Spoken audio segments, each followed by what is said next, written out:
Good afternoon. For our friendly reminders,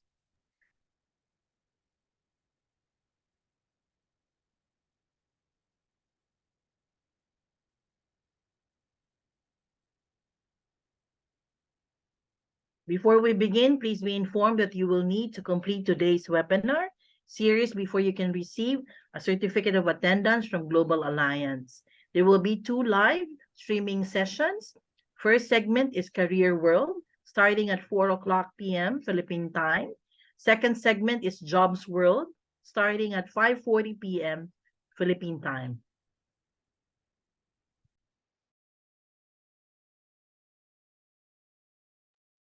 In addition of our friendly reminders, again, please complete the session so you can get a certificate of attendance from Global Alliance. To all our participants, please take note of this. So you have to finish both segments. The first segment is Career World at 4 o'clock p.m. and second segment is Jobs World, 5:30 p.m. All participants who will be able to complete the 2 sessions, like we have mentioned earlier, will be given access to all the materials aside from the certificate of attendance, all materials that were presented during the webinar.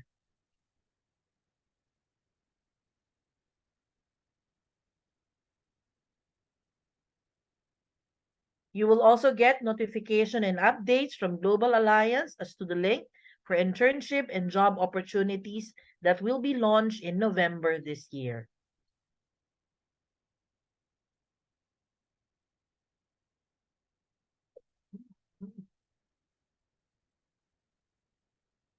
There will be other sessions scheduled on the 25th and 27th of October. For those who would like to participate in this other session, you can register through any of these links.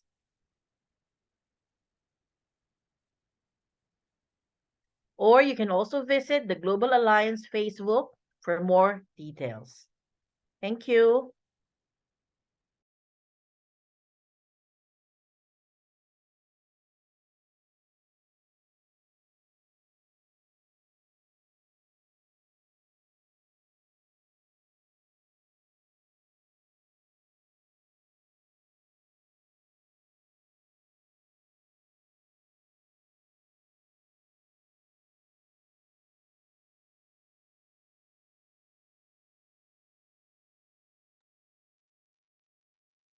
And to give her welcome remarks and to provide you an overview of today's webinar, here's the organizing chair of this year's Global Alliance, Student and Young Practitioner Month, the first Filipino director of Global Alliance, founder and CEO of Art and Communication. Let's all welcome Miss Ana Pista.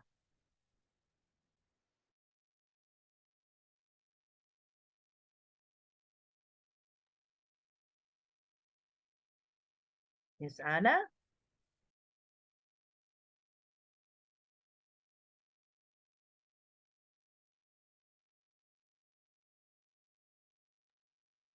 Good afternoon, everyone. I'm sorry, there's a technical problem on my end a while ago.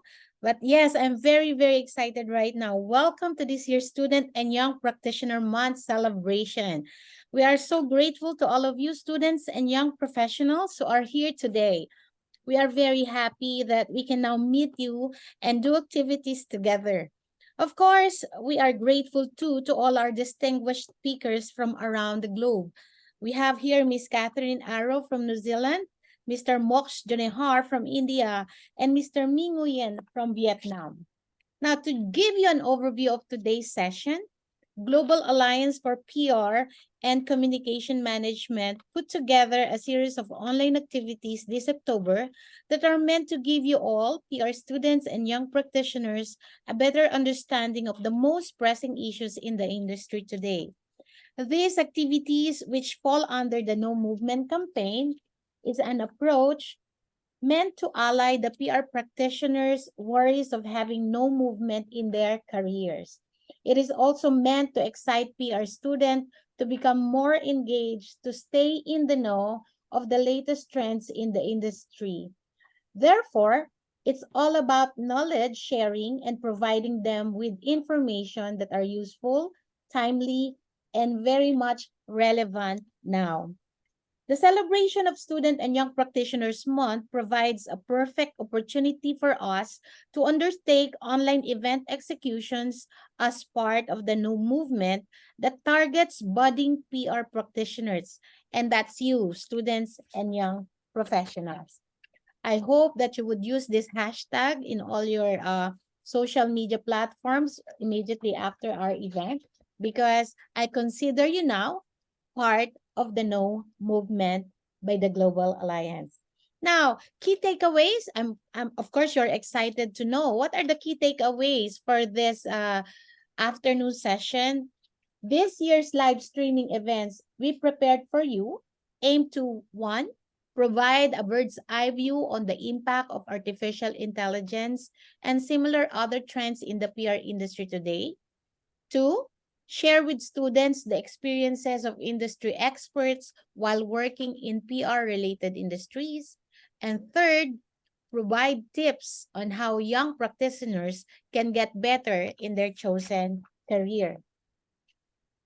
AI has recently been integrated into business systems that are perceived to be reliable and efficient. According to a recent survey conducted with students and young practitioners, AI might replace some of the work and tasks of people in various industries. How will this impact the workforce landscape of the communication or PR industry?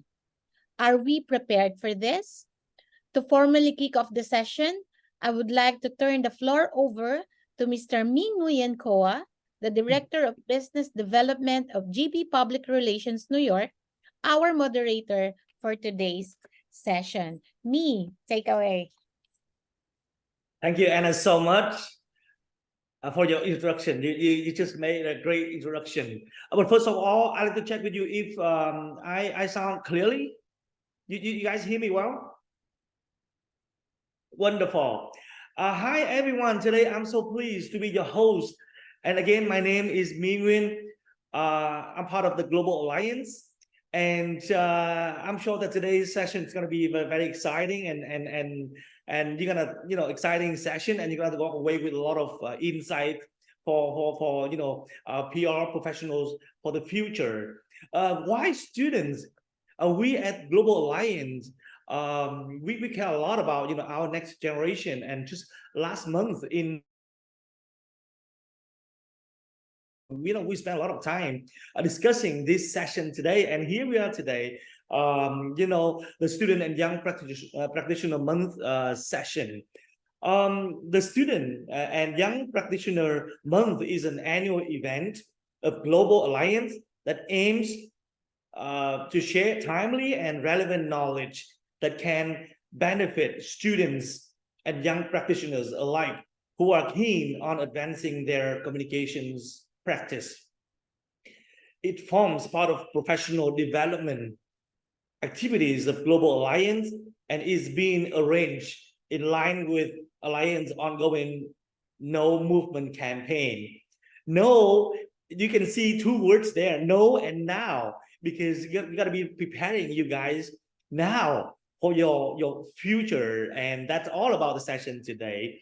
So let us start with the career world session. And I'm very excited to hear what our speakers have prepared today for all of us. Without any further ado, our first speaker is a strategist and a sense maker who provides consultancy and development on AI, leadership, PR, and communications.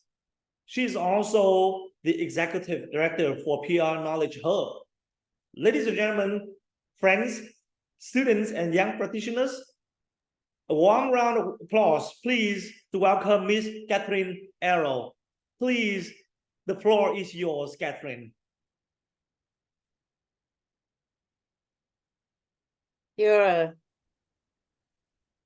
Thank you very much for having me here today. I'm just going to hopefully share my screen with you.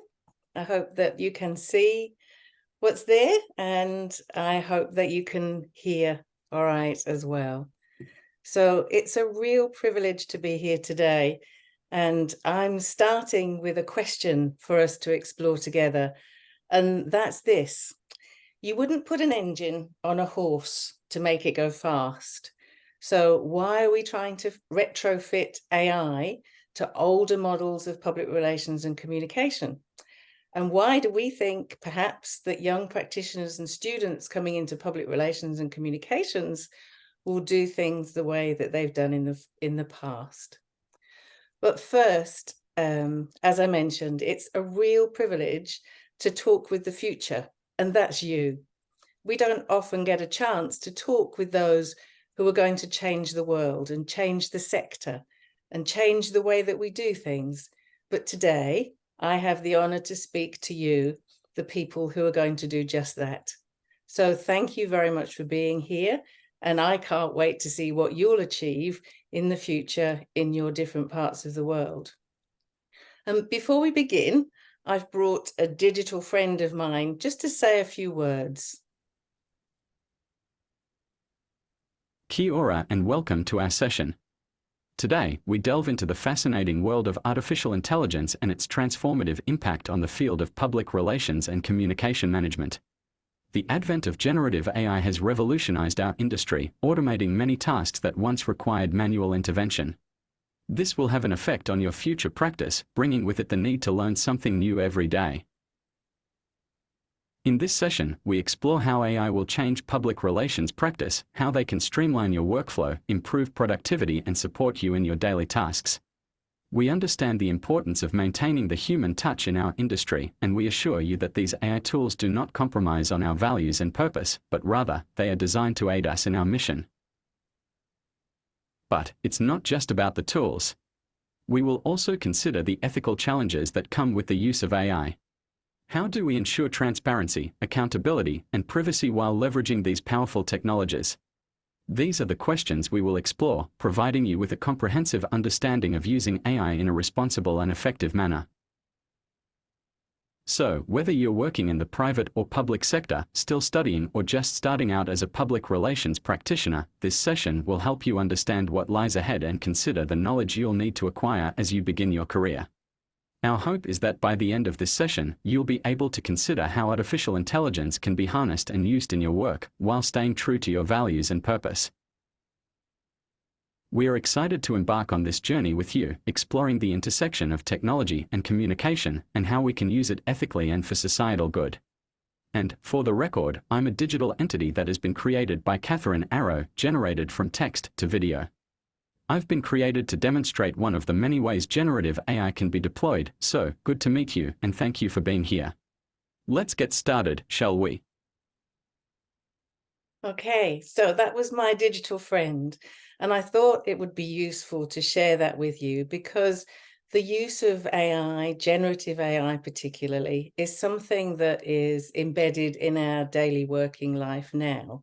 But as the future arrives, which is a bit later today, and maybe tomorrow, your use of AI is going to transform the way that we do things. So my brief today is to talk with you about AI in PR, to consider the world that you're going to be working in, and also to touch on some recent research from the UK's Chartered Institute of Public Relations. And in doing that, my intention is also to challenge you to think differently, to create your own AI-driven future and not be bound by rules and processes that perhaps have been devised to suit a different time. The challenge to you is to look forward rather than back and to create the shape of public relations and communication to come. I've used DALL-E 3, the image generation generative AI model, for some of the illustrations in this session. And this one that you can see here, I hope, is created from one of my many prompts. And I quite like it because I think it shows us existing in both realities, connected but disconnected, which is where my challenge to you to think differently comes in. Practice of the future, and remember that future is tomorrow, not some distant time ahead, is going to be radically different to current and past experiences. So let's start with a quick look at the Chartered Institute of Public Relations report. They're in the UK, and that's called Humans Needed More Than Ever. It was published last month, and the report is one of a series from CIPR, which they launched in 2018.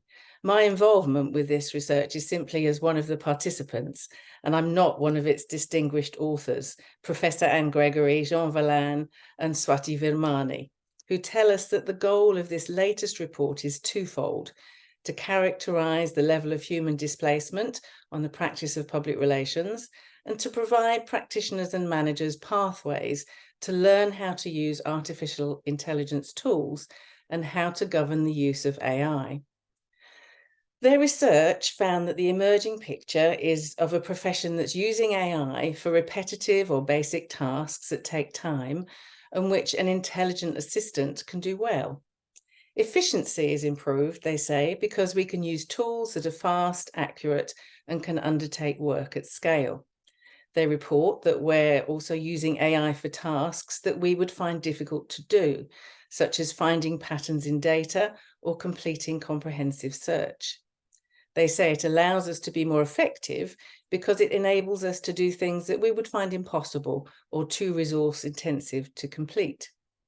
They add that this leads to an opportunity for us to shift our focus to a more strategic role where we're not only using these tools effectively, but we're advising on governance issues around the ethical use of AI and the regulatory issues which surround it.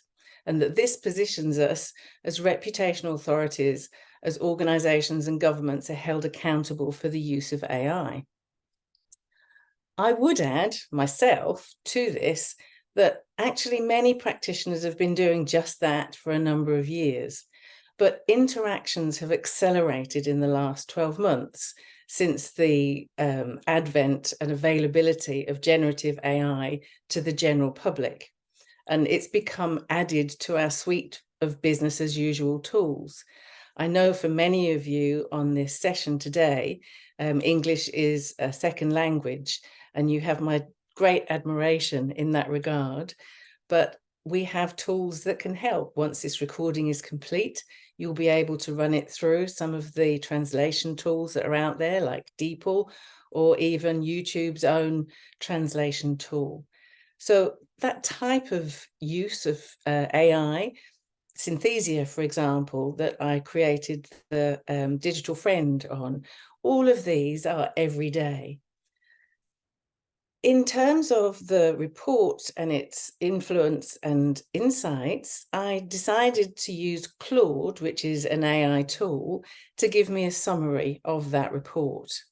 And these are some of the things that Claude decided were the key findings and content from that report. And I would urge you, if you have an opportunity, to go to the CIPR website and download a copy of this report along with the others in the series, because I think you'll find it very helpful, not just from an informative perspective of where we are now, but also from a historical perspective, so that you can chart where the research started in 2018 and where it's got to September 2023.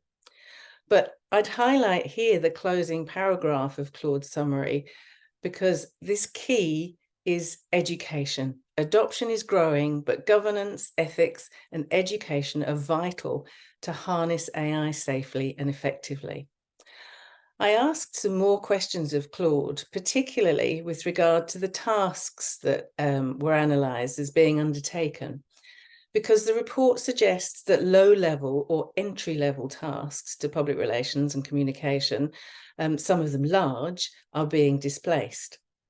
And this displacement has caused some intense discussion across many channels in our profession over the last couple of years, to be fair, regarding the role of new entrants who might previously have been given these so-called entry-level tasks when they come into the office or the place of work for the first time.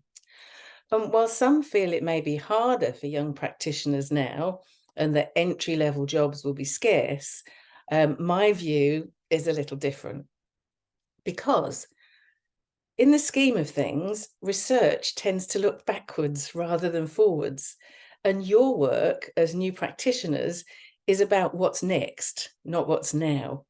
Much of the current research into AI and PR across many organizations has actually been outstripped by the pace of change and the implementation of the technology itself. So like legislation and compliance, it just can't keep up. You'll come into practice with a presence both in the physical and the virtual world. And if you consider what we do, our purpose as professionals, it gives you the opportunity to look forward.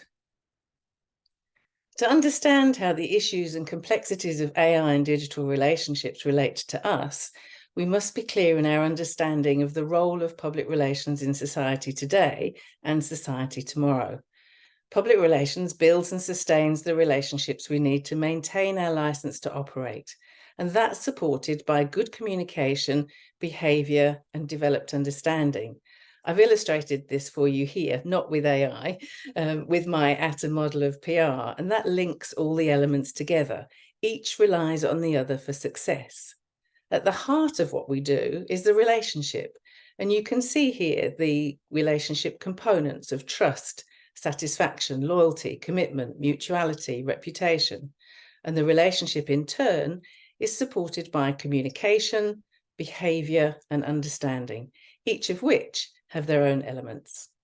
Key questions for us to address include whether the technologies available to us now advance or diminish our relationships and reputation. Will they lead to social cohesion or disruption? How do we deploy them ethically within our communities? And at a very basic level, how do we trust each other? What's the state of human-AI relationships now? And that brings me back to my horse. We can't retrofit AI to old models of practice and the old tactics that we used to support them. I'm already working on human-AI relations, and I have been for some years. From the very basic engagement that we have of AI policy development for organizations to the intersection of internal communication and general application of AI in daily business and organizational settings. We've got Microsoft's Copilot launching next month from $30 US. We've already got Bard and Claude and Bing and Duet AI and ChatGPT and thousands more, all being put to work unsupervised in human settings around the world. We as practitioners have a part to play today to analyse these rapid rollouts and the effects and the changes wrought and all the other consequences of the biggest shift for the human condition in generations. While much attention and energy has been focused on how we can retrofit AI tools to what we do now and what we've done in the past, not a great deal of attention has been given to the shape of things to come. If relationships remain our central purpose, if we are to remain as ethical guides and reputation guardians, what will our work look like? I would argue that old practices and tactics, such as mainstream media relations, will be areas of redundancy. Instead, I see your entry tasks as AI-assisted data analysis, providing insights into risks, issues, and potential crises. With AI, our future communication will be hyper-personalized, individual AI assists that we can call on to guide us through. And there's a role for you there too. And that's where you have to arrive in practice and present a new view of your world to old hands that perhaps are trying to hold on to what they know rather than what's next. We're already creating and struggling to come to terms as how to use and describe those creations from generative AI.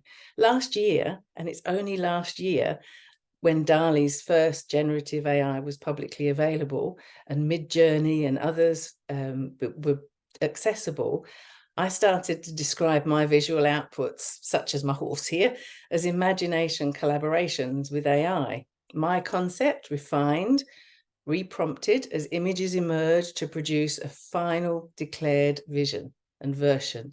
It's not just AI doing this. It's my thinking, instructing an algorithm to use code to produce an output that's visually recognizable as to humans, manifesting a metaphorical trigger to develop understanding, convey a concept, and promote discussion. Without my input, it won't suddenly produce a concept illustration, or at least it won't do as yet. The other part of my brief today was to run through what your working world or working day might look like.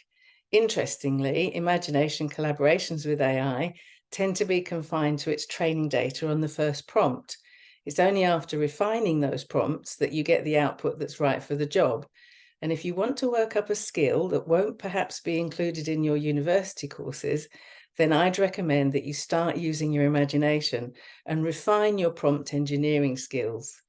3 areas of practice that I see emerging here are technical prompting, where you're instructing for data analysis, creative prompting, such as imagery, general content, and brainstorming, and scenario prompting, which is covering risk, issues, and crisis preparedness.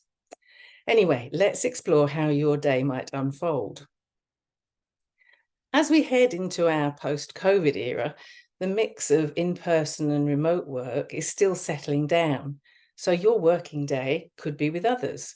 Those others might not be other humans. They might be AI assists, or they could be a mix of colleagues and AI assists. But either way, you'll be working with AI. Alternatively, you could be remote, but connected to a new reality powered by devices that are available in stores today, such as Meta's collaboration with Ray-Ban and their very latest and very wearable cool AI glasses. Meta has launched the new generation of Ray-Ban smart glasses available this month, and the glasses feature improved audio, cameras, loads of custom frame and lens combinations. They come in prescription, which is great for those of us who wear glasses. They're light, apparently, and comfortable. You can live stream from the glasses to Facebook or Instagram and use Hey Meta to engage with Meta AI, their advanced conversational assistant, using your voice. So we can wander about enabled and enhanced with our curiosity sated at every turn. But interesting ethical questions remain regarding their use, much as the same as the ones that surrounded Google Glass all those years ago, except this time, where people could recognize somebody was wearing Google Glass, who's going to spot an innocuous pair of glasses or shades? It's been 3 years since the first generation of Meta smart glasses were launched, and to be fair, they've not sold that many, and various sources indicate that there aren't that many monthly users. One count puts it as low as 27,000. However, the addition of an AI assist will broaden their appeal considerably, and this type of product will be an important part of the hyper-personalized shift that you will very much be part of. I think of AI assists as being out there in the field, whispering in your ear, providing real-time updates and instructions for us on task efficiency and effectiveness. They don't have to manifest as robots. That's just how we see them now, influenced as we've been by science fiction rather than science fact. Personally, I think they'll come in all sorts of shapes and sizes. If we aren't wearing them, they'll flutter nearby or help us with the task at hand, whatever that might be. And again, this isn't the far off distant future. I have AI assists in every part of my working life these days, from Zoom's AI companion to the boost from other AIs present across multiple platforms, some of which we will have had for years. So when we think about the future, I'd suggest that part of your future role will be working on the methods of delivery, content direction, data checking, ethical deployment, and also, and very importantly, preventing dark patterns from emerging in your organizations so that they're not removed from their stakeholders and communities of interest, and that technology doesn't become a barrier to engagement and to relationships. We're experiencing the widening of the digital divide. It's become a chasm. And again, part of your future role is going to be bridging that divide and preserving critical relationships. Now, the other area, and I quite like this because it illustrates an immersive future, which is one of the 5 futures I think we face in public relations, But if we think of the way that we manage meetings and events, connecting people, that too will move into a different era. Immersion, experiential communication will evolve. And again, you'll be driving that future. Remember the PR atom I shared with you earlier? If you can, bring that behavioral element to mind, because how we behave will be under increased scrutiny, more so than ever before. Our relationship strategies will be informed by the data we collect and analyse, and that data will audit our organisational behaviours. As part of that process, we need to act as ethical guardians and alert our organisations to poor behaviour and practices, which hopefully will be improved, at least in part, because of the data analysis that's been undertaken. I can list for you 1,000 AI-driven tools that could help you today. They're part of my life. Descript, it's a really, really useful program, not just for transcription and translation, but also for podcasts and editing. It miraculously takes out all the ums and ers and hesitations in an audio file.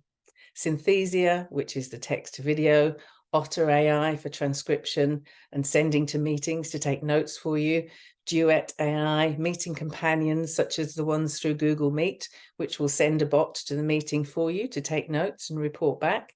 There was a marketing director somewhere in the world quite recently who found that although it was a meeting for many, he was the only human there because others had sent their bots to the meeting on behalf of those who should have been participating.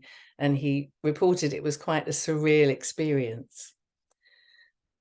But as they are part of our lives, and they'll be part of yours too, they'll be better and more capable. And as we've seen the improvements in versions in just 12 months, think about what we'll be seeing next. These tools are incredibly powerful and they are incredibly helpful, but equally in the wrong hands, they're more dangerous. And another part of your role is going to be spotting the fakes, identifying the videos that feature your boss, who might be saying words that normally they'd never say. You'll be looking at archive data to ensure that it's not scraped and the material not used inappropriately. Traditional personalization reflects the past, and hyper-personalization is all about the present. It employs real-time data, machine learning, advanced technologies like predictive analytics. We're even seeing emotional recognition systems like Pizza Hut's tool that will select a pizza based on your mood, and it will recognize your mood using that sort of technology and then match your food requirements to that. The boundary between hyper-personalization and surveillance is blurry. Governments and companies utilize facial recognition daily. And with this in mind, and with this power, comes great responsibility to ensure ethical usage. Intent is everything behind hyper-personalization. It may be legal, but we have to ask, is it ethical? Hyper-personalization can foster misinformation. It can undermine societal unity. As we approach election seasons globally, there's a risk of manipulative tactics that amplify divisions. For instance, here in New Zealand, we've just had our election. It concluded a week or so ago, but the party that won the election used AI to generate images that created a perception of increased violence and didn't declare that these were generated by AI. They were only spotted because of some of those things that give AI away, like really strange hands or improperly formed faces. Over in the US, the Republicans generated an attack ad against President Biden, but they actually declared the use of that AI.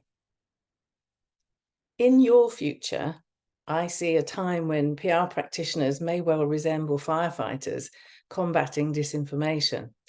And you'll need to understand and manage AI and human interactions, ensuring that genuine relationships aren't lost among the automated systems.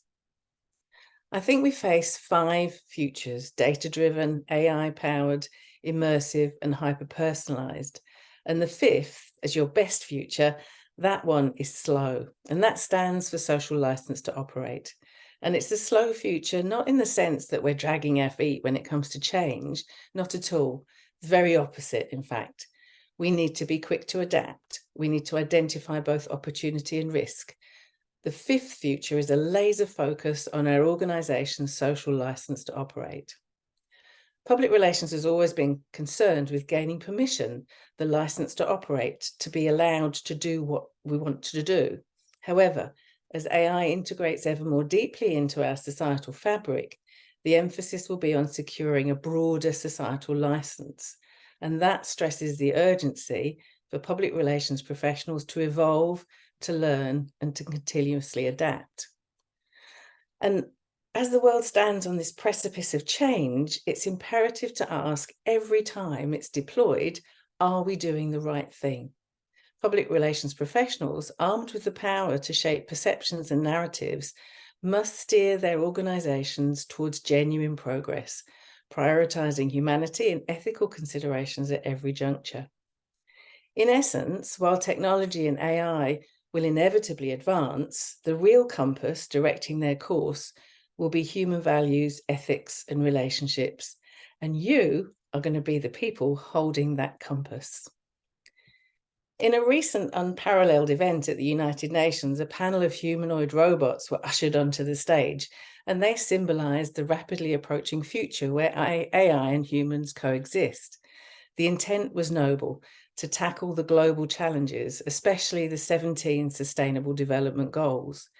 Yet it also highlighted the pressing concerns surrounding human-AI relations and how public relations will play an instrumental role in shaping this future. For public relations, the mission is clear. Aid organisations in determining their intentions, foster genuine relationships, and secure the licence to operate in an ethical and open manner.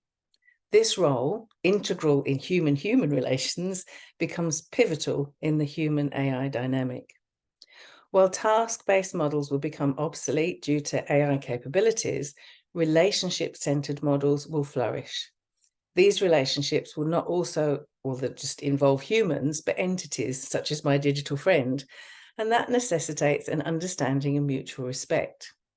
While some humanoids like Sophia have been in the limelight for years, others are relatively new to the public eye, from Amika's emotional intelligence to eerily realistic Geminoid. They personify the advancement of technology.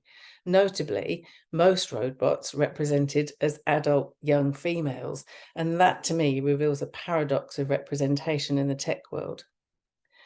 With inequities, wars, climate change, basic needs like food and water being denied to a significant portion of the global population, the world's in turmoil. These humanoids built to serve hinted at a better future for all. However, the vast costs of such technology beg the question, can they truly deliver on this promise, especially if they remain under the control of profit-driven private enterprises? What of the environmental damage caused by large language models and their huge consumption of water and our overconsumption of AI? Every time we ask a question, we're using more water. So what's next for you? A changed practice, models that are obsolete? The coming years will be transformative for all of us. We need to adapt our strategies, upskill our teams, and champion ethical guidelines. Alongside the mapping of what we know, we need to look carefully at what we don't know. What will we need to tackle in the next wave of social and technological change? How must we expand our knowledge and skills? As practitioners, we have the Global Capability Framework via Global Alliance that's mentioned in the CI report that I started with. And around that, we can centre our professional development. This extract here shows the main capabilities of that framework, and we still need to develop those, technology or not. In doing so, we also need to create a continuous learning culture in our organisations, lead the leaders, question everything, navigate and help make sense of the seismic shift that's underway. And the shift is the greatest we've seen since the advent of the web, which also means we've got to redraw our practice models. Practically, we need to understand data, its source, its bias, its availability. We need to develop broader ethical assessments that allow us to determine creator intent, and we need to hone our AI human relationship skills. as that's a sphere of operation that's sadly neglected but underway now. So to close, in essence, while technology and AI will inevitably advance and advance more quickly than our research and our legislation can manage, the real compass directing their course will be human values, ethics, and relationship. People with people will help to make this work. And public relations stands at this intersection, and you'll be the people that decide our ultimate direction or demise. So my best wishes to you, and I would say challenge, be curious, be courageous. And the one thing that I have learned in the many years I've been involved with this sector is it's a great privilege to learn something new every day. And I hope that that's something that will continue with you as you begin and start your careers. Learning something new every day is one of the best things about what we do. So thank you for your time and your attention. And I'll look forward to any questions that you might have later on as we progress. Thank you, Catherine, so much for your insightful sharing. Actually, I have read your content a few times, but I kept myself amazed, with the quantity and the quality of the knowledge that you are bringing to our young students today. And I'm sure that we're going to come back in like a couple of 20 minutes is also discussing the main point that you touched on. I think we're going to move on to the next speaker. Joining us today, we have a very respectful and well esteemed speaker, Mr. Moss Juneta. And he's here with us, bringing with him a lot of knowledge from his professional career. And allow me to introduce to you, a quick summary of his background here. Mr. Moss is the founder of Avinita Inc., a full-service digital marketing consultancy for social media marketing campaigns. He has worked with clients ranging from various industries: entertainment, retail, consumer technology, FMCG, fast-moving consumer goods brands.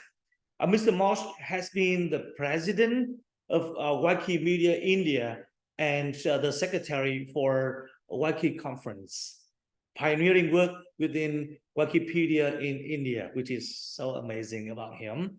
Mr. Moss is an alumnus of Symbiosis Institute of Mass Communications, PUM, and started his career at Genesis Burson Masteler, a giant, consultant on PR and communication. This is a huge consultant that, I've been privileged to work with before. Across his career, Mr. Moss has been working on the forefront of social media marketing and has conducted several trainings, workshops, and courses, and leading educational institutes and organizations. Without any further ado, the floor is yours, Mr. Moss. Thank you very much. It's an honor and a pleasure. Okay. So I'll directly jump into the video presentation, and how I have structured is I'll just take you through a few trends, and then I want to take you through what you can do. And really loved Catherine's presentation, and maybe take some key takeaways from her too, which will get incorporated in this. So yeah, give me a second to share the screen.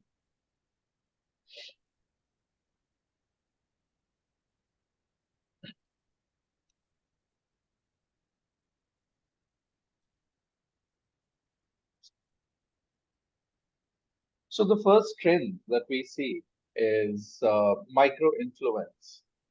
So let me first give you a context to micro influence. One is, let's go back earlier when there was a print and broadcast. So we would go out to a journalist or an editor, and as a PR person, convince them that the client is doing something good and right, and it will get broadcasted. So it became like a mass media. and we had to convince this one influencer or maybe a set of influencers. Now, what is happening now in today's day and age, and you are part of it, is that the micro influence has become even more prominent. That means that the person who is in your batch or in your class could also be an influencer. And their choice of technology, their choice of device, their choice of cosmetics will also influence your purchase behavior. So the micro influence. So from a brand point of view, if the brand wants to reach out to that person who influences your decision, now it is possible.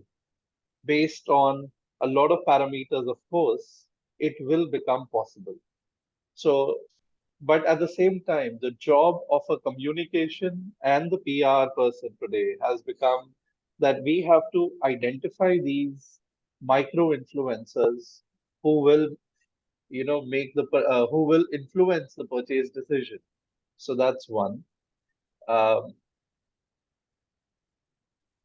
the next point or the next trend that we see very strongly is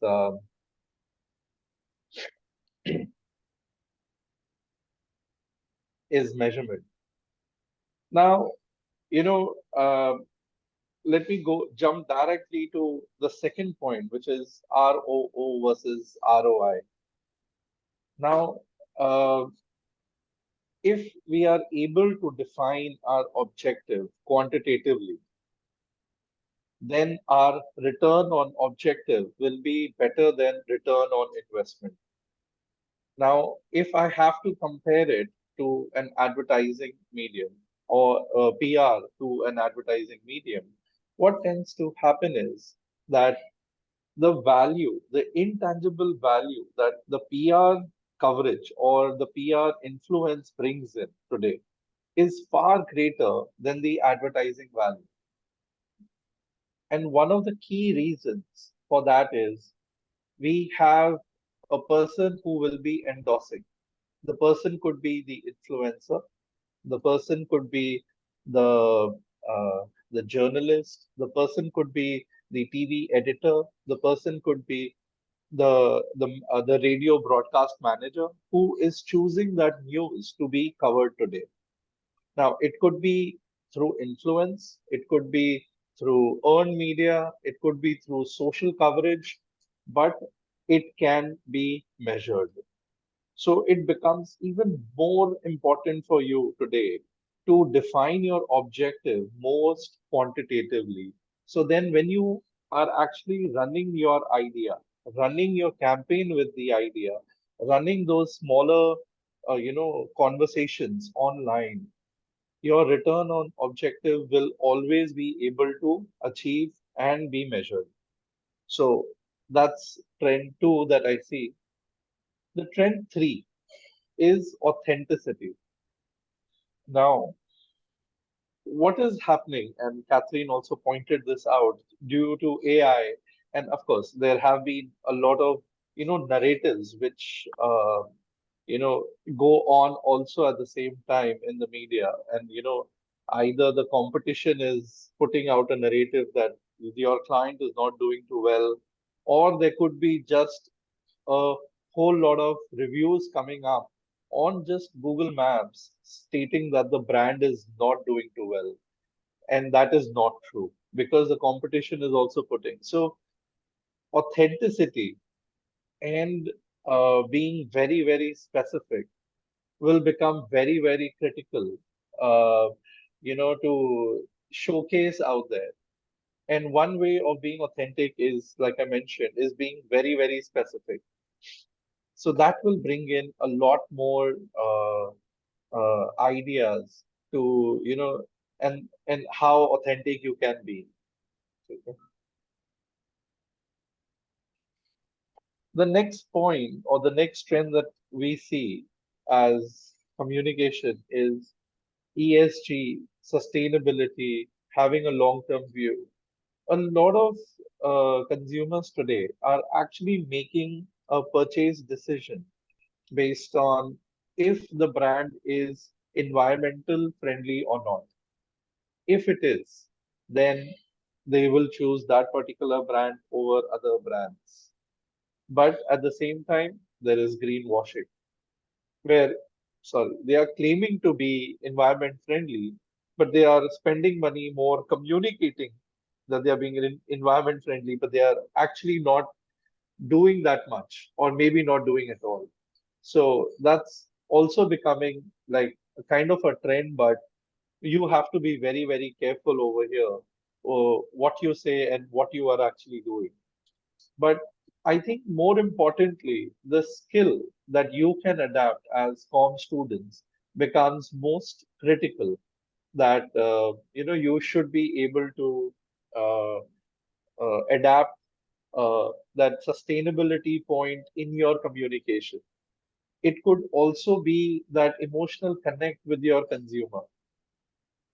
So that's another trend that we see. And now I think what Catherine has spoken a lot about AI and building that up. Yes, I think if I can give you very simple piece of advice with the experience that I have is adapt with purpose. Catherine mentioned adapt. It's most critical, and you are young and you will be able to adapt. I would just want to add a little bit there saying adapt with purpose. And AI is the way forward. So the more tools, and she mentioned a whole lot of tools that are already available. And I think you should, take one tool, spend time on it, and get your communication plan or a festival, a college idea or a college project that you are already working on.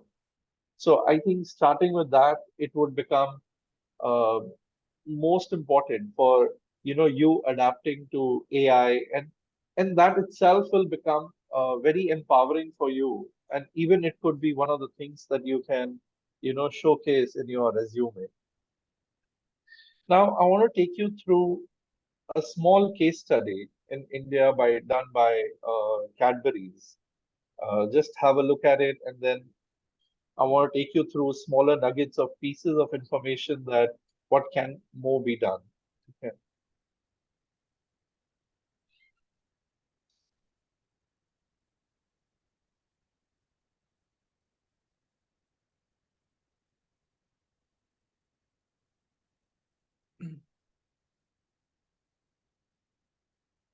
Mr. Marsh, we don't have the sound.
So just to put that again in a little small context, so and just to summarize that particular whole campaign was the local shopkeepers, the local entrepreneurs were being promoted at the pin code, the postal pin code level through the biggest superstar, movie star Shah Rukh Khan by talking about their name and saying that you should be shopping from their local store. And anyone could do it. Anyone could create that video ad and share it on their groups, their channels. That was the whole idea. So at one, it was an AI exercise or an AI idea that was being implemented, and then it kind of became uh, empowering the local entrepreneurs.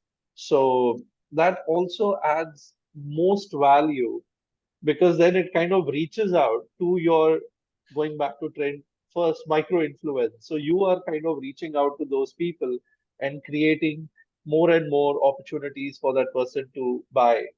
So that's the entire case study. Now, if I have to give you small nuggets as to how you could do this on your own, okay. So now I'm going to share my screen and just take you through few examples, more examples that I have here. Now, local shopkeepers, like this is an AI generated post from maybe a DALI, all the three posts.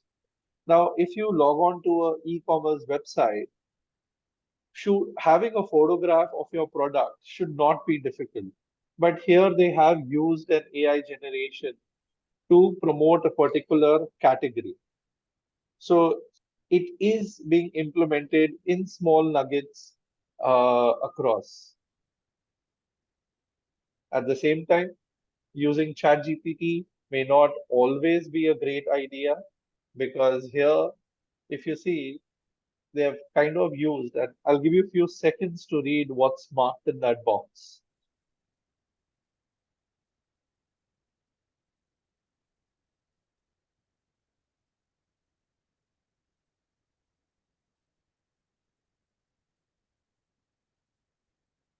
So, if you actually see, they don't, the AI ChatGPT don't have enough information, and that's one of the most common error messages that you get once you use ChatGPT. And that's exactly being copy pasted as a product description for this.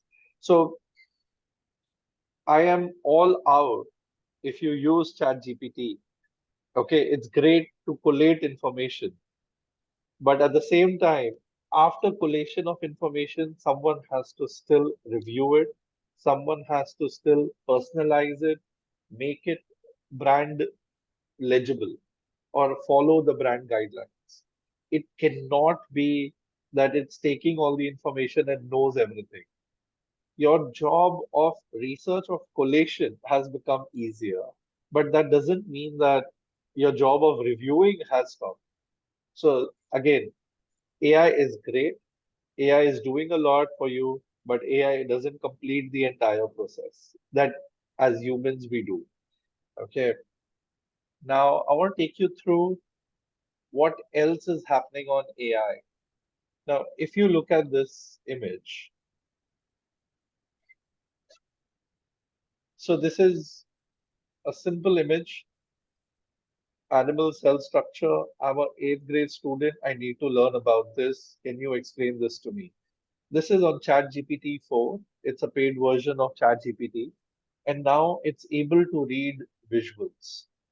So, and this is the answer what it gives you. Now, if this is still difficult to understand, you can make it simpler. I'm still pretty lost. Can you simplify this further for me? And it again simplifies the entire thing, makes it much more easier for someone to, understand and comprehend it. So, there is a lot of thing that is being used on ChatGPT, even not just text anymore. It's also becoming visual. And there is something more that I wanted to share with you, but here is this is the event, and extract the names and designations and the organization of people in this picture and output as a table. And here it is an output as a table. So if any one of you are using ChatGPT 4, which is the paid version of it, I think you will understand and get this data point much more simpler. See, these are some of the applications. Now, how you use, and you use this, and you have to remember to use this tool also. So that's another point. On the visuals, I wanted to share with you one YouTube video, and I think this will also kind of help you.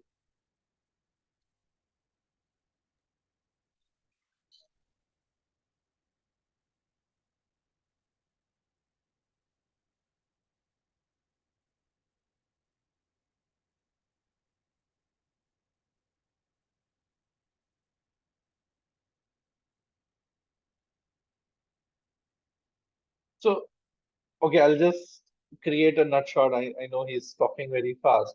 The one of the points that I want to bring in is uh, that, very simply put, if you see, you can upload an image on ChatGPT and probably ask a question saying, "Are these mushrooms poisonous?" So it's no longer a Google lens where you are asking, "What is this?" You are actually going ahead and asking a new question. You are asking not just what is this, but also asking how can it be applied. So there is image processing happening at one end, plus the chat GPT process is also starting on and working. So that is kind of working completely in your favor today. So that's another layer that you see. Not just this, you could also use, there's another example, and I can share that YouTube video, is where you take a photo or a photograph of your room and say, "I want to make my furniture more minimalistic, or I want to organize it better." Chat GPT can give you suggestions also. Of course, these are simpler prompts that I'm sharing it with you, but as and when you start using, then you'll have to refine your prompt, of course, based on the photograph also. And now moving, now I think all of you should have used ChatGPT by now, but since we are on it, I want to just share one small thing here as com students. And I can simply write, draft a press release and share the announcement of a brand ambassador,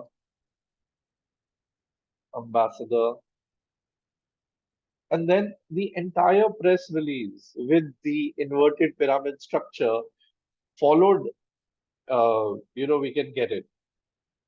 Shall be another brand ambassador for a cosmetic brand, and in a few seconds. Now, if I go back to my Genesis Burson Masteller days, I had to sit and draft this, and my half a day will go, and then my boss will tell me to redo it. Then another half day will go. So pretty much 12 hours it used to take me to draft the structure at that time. And now you get it in 2 seconds. So I think people who are seniors on the board, they will definitely agree to me that, as flunkies, we used to start as, drafting press releases, and now it's like, it's magic. So, so that's where I'm saying using ChatGPT is a completely thumbs up from my end. But refining your prompt is something that I would recommend. Second, reviewing it after that is most critical, is what I would want to share. And the last thing that I want to share with you is something completely new again on ChatGPT. I know my entire focus is on ChatGPT, but there are other tools also. So if you hear this out,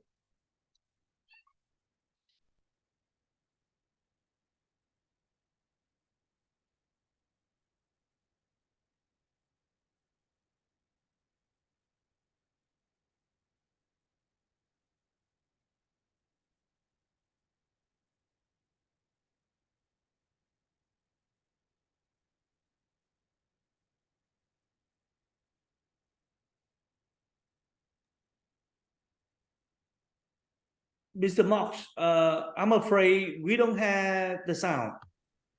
Oh, you don't have the sound. Okay. For all the videos, we haven't had the sound from your side. Wow. Okay, give me. Ouch. Okay, so let me try with this one. 1 second now.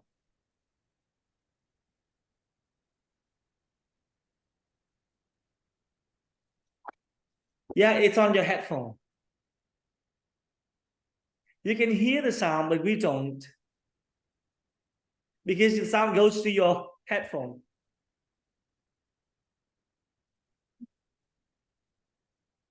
Well,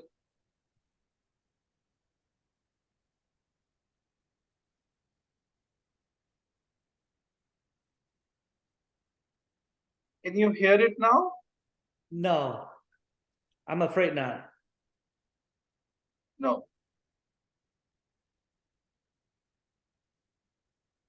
Okay. What I would do is I can share these links. Can you hear me? Yes, we can hear your voice, but not the sound from your videos. Okay. Three Okay, or so four what I would videos. do, okay, let me give you a context to this audio that I was trying to play on ChatGPT. So the query that the person is asking is, give me a conversation between Gautam Buddha, Socrates, and share that conversation with me. Now, of course, Socrates and Gautam Buddha are our two different universes, but they kind of come together and have the conversation, and that's what is on ChatGPT. So the voice is also coming up, and that's something in a paid model right now. And what I would do is I'll share these screenshots and links that I have shared also with you guys. So that's so just to conclude again. I mentioned this. I took the point from Catherine, and I want to just add that one line again. Is as communication students, as people jumping into communications and PR or starting off, use the tools and adapt with purpose. So that would be my three key words to you guys. And if I was 20 years younger, I would also do the same. Thank you so much, Mr. Moss. You've been so amazing and so entertaining, listening to you with a lot of, interesting sharings. Ladies and gentlemen and friends and young students and practitioners, we have listened to two amazing speakers, and they brought to us different perspectives on their respective areas. And I may quickly recap on their sharing. Very briefly, before we move on to the Q&A session, we started with Ms. Catherine Errol on her presentation on AI. And, I'm not going to repeat everything, but she touched on, key points on how AI changes our industry and how it's going to impact our life and the way we work. And we heard, her talking about, the intersection between technologies and communications, the humanity factor in the spectrum of what AI is bringing to our life. The intersection between the virtual world and the real world. She talked about the CIPR report with a lot of key insights. And so key highlight is that adoption is growing, but at the meantime, accountability is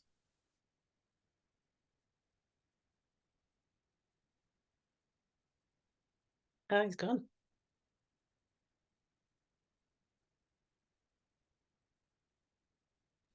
I think me's gone a bit, so I will take charge. Yeah, we'll just summarizing what Catherine Arrow presented a while ago. And I think the key takeaway there is we have to prepare for AI. We have to prepare. We do not be discouraged. It will not, the humans are needed more than ever. So we just have to invest in all our AI skills. We have to understand data. We have to do it ethically. We have to experiment and adapt. We have to collaborate. We have to be educated about things and understand compliance. And we have to be ready for change. And this is also the same that Mr. Mosh is reiterating. You know, simply put, we shouldn't be afraid of this. This is just a tool. And I remember what we shared, AI is only as good as the data that we provided. So doing so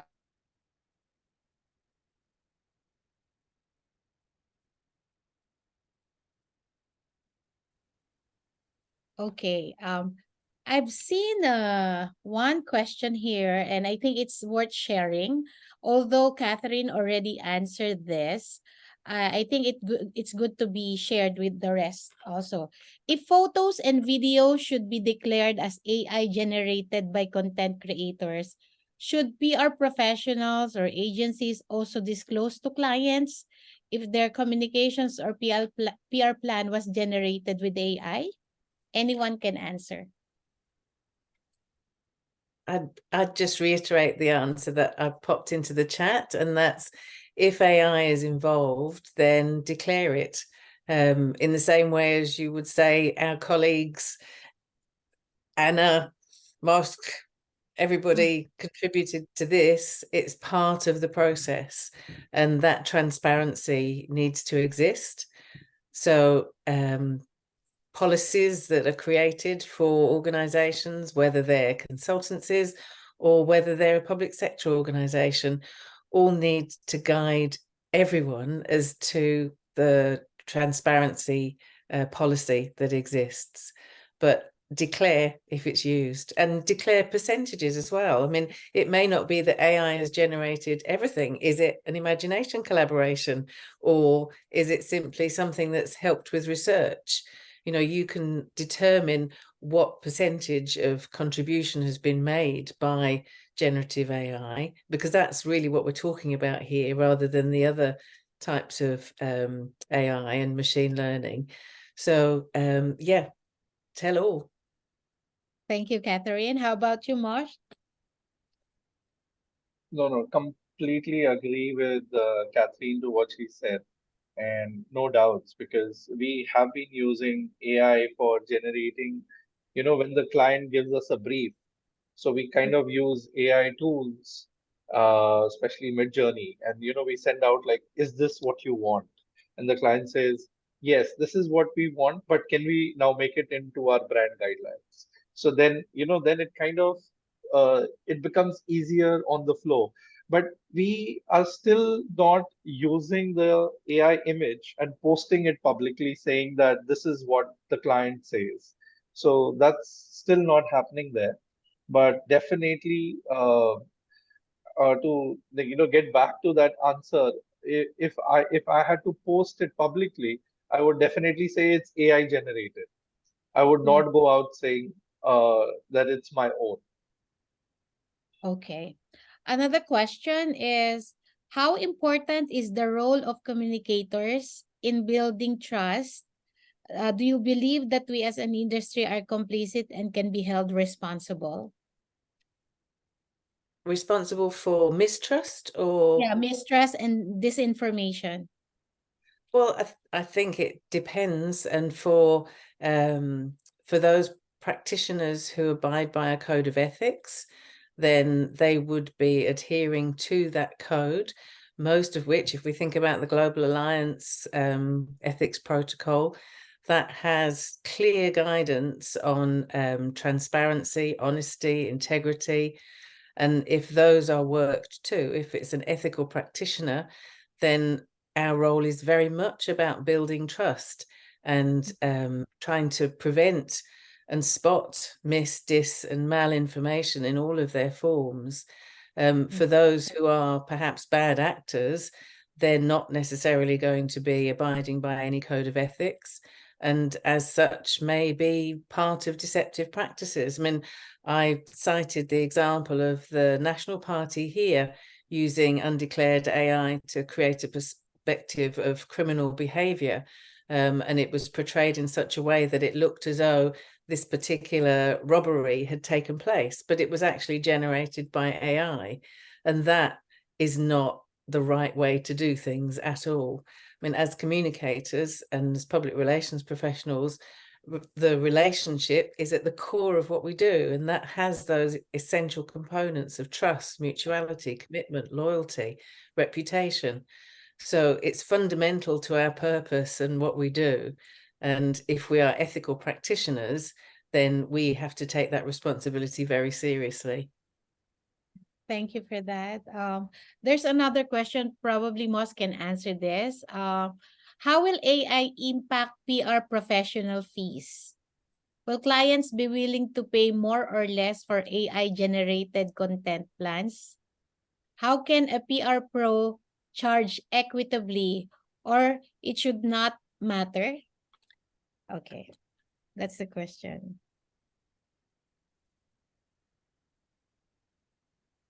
The fees.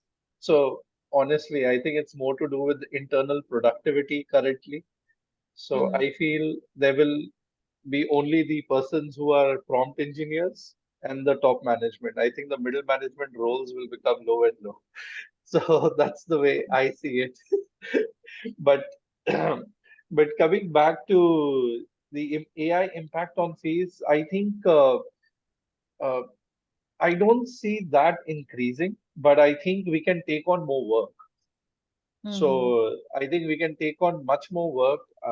The people who are currently working with us, the teams that are working, so like I would say that they might be churning out much better content, much better creators because the time has reduced. So if you ask me, can I charge more to the clients because of AI? No. I can get more clients because of AI right now. Because if the client says you're using AI, they are going to say that now you reduce your fees actually.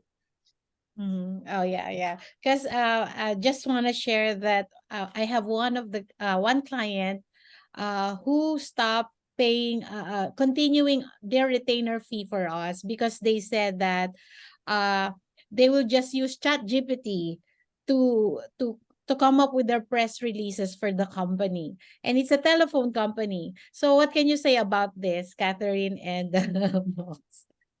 I think it's one of the challenges for organizations themselves regarding their own reputation and their own relationships, because they will see and they will think that this is a replacement for the insights and expertise that we provide for them. But unfortunately, it isn't, because ChatGPT and other language models go off on a tangent. They have hallucinations. They cause all sorts of problems. And the people who are replacing us with that are going to find themselves running into a great deal of difficulty very, very quickly. And I think one of the areas of concern for practitioners is going to be, as generative AI models like Duet, like Microsoft's Copilot, are run out within organizations, people inside organizations are going to think, well, I can do this. I can just use Canva. I can turn everything into this wonderful, beautifully lit environment of communication. But sadly, they're not going to have the strategic intelligence or situational intelligence that's necessary for them to undertake the kind of relationship building that we're going to need. And unfortunately, it's going to lead to data breaches, and it's going to lead to reputation harm, and it's going to lead to misinformation. So I'm sorry to hear that that's what they've thought. They don't know that it will cause them more harm than good. Yeah, so No. I think Me is back. Yeah, Me is back. Yeah, Mosh, you have an answer to that? Hi. Sorry for the Hey. disruption. For no reason I was kicked out, but I managed to come back. Thank you, Anna, so much for taking over and helping me out. What questions did I miss here? So Anna, did you ask Catherine the question on trust and human relationship and things? Yeah, that's right. Yeah, we've Yeah, sort right. Okay. Actually, I have a list of questions with me, and very fundamental question. The one that I may represent the audience to ask Catherine, which is about accountability. because we've been talking about like responsible communication. And the Global Alliance recently just proposed to the UN, to add responsible marketing as one of the, sustainable development goal. So, what is your perspective on how to balance out between, the technical advantages, the technological advantages that AI is bringing about, and the kind of accountability that we're going to make sure we comply with, the fundamental rules of human being, partnership, relationship, trust, compliance, and responsibilities and accountability. So very quickly, over to you. I think that goes back to intent. You can use the tools that are available for all manner of communications, relationship building, marketing, but if your intent is not good, then you're going to find that misinformation is spread. You'll have a lack of social cohesion. In the World Economic Forum Risk Report has highlighted lack of social cohesion as one of the key risks for all of us in the last few years. And when we think about responsible communication and accountability, again, it goes back to intent and behaviors. So as the ethical guardians for our organizations, where we are advocates for our stakeholders and communities inside the organization, as well as communicating externally from the organization, we have a responsibility to make sure that the organization's behavior and intent are good. I mean, I have found over the last year that my mind has raised questions about the behaviors, say, of OpenAI. On the one hand, we had Sam Altman, its CEO, out there in the world telling people that, oh, we've got to be really careful about the dangers of AI, and, we're not quite sure where things are going, we need regulation. But then as part of his world tour, presenting to the EU when they were enacting and drawing up their own legislation, suggesting that really they shouldn't be party to any of these rules and regulations because what they're doing is just grand. So you can't have a double standard. And one of the big concerns that I have is that you find the tech companies are in control of the information. So if you think, and very briefly, if you think when the web started, the information was free and loose, it was like a lovely garden, we could all wander around. Then we got the search engines, they put a wall up. So they serve us the information that we wanted to find, and they did so reasonably well, but it was weighted. But now we have a situation where the search engines are being refused, or they're crawling to get the training data is being blocked by many news organizations and others. So the information that we're served or that is available to the generative AI models is limited. And that opens the door to bad actors able to seed data that search engines can access that will then be used to inform communication. But that communication will actually be misinformation, malinformation, or disinformation. So there's a great deal to be discussed, and it's marvelous that that's being put forward as something to be considered. But fundamentally, it comes down to intent and behaviors.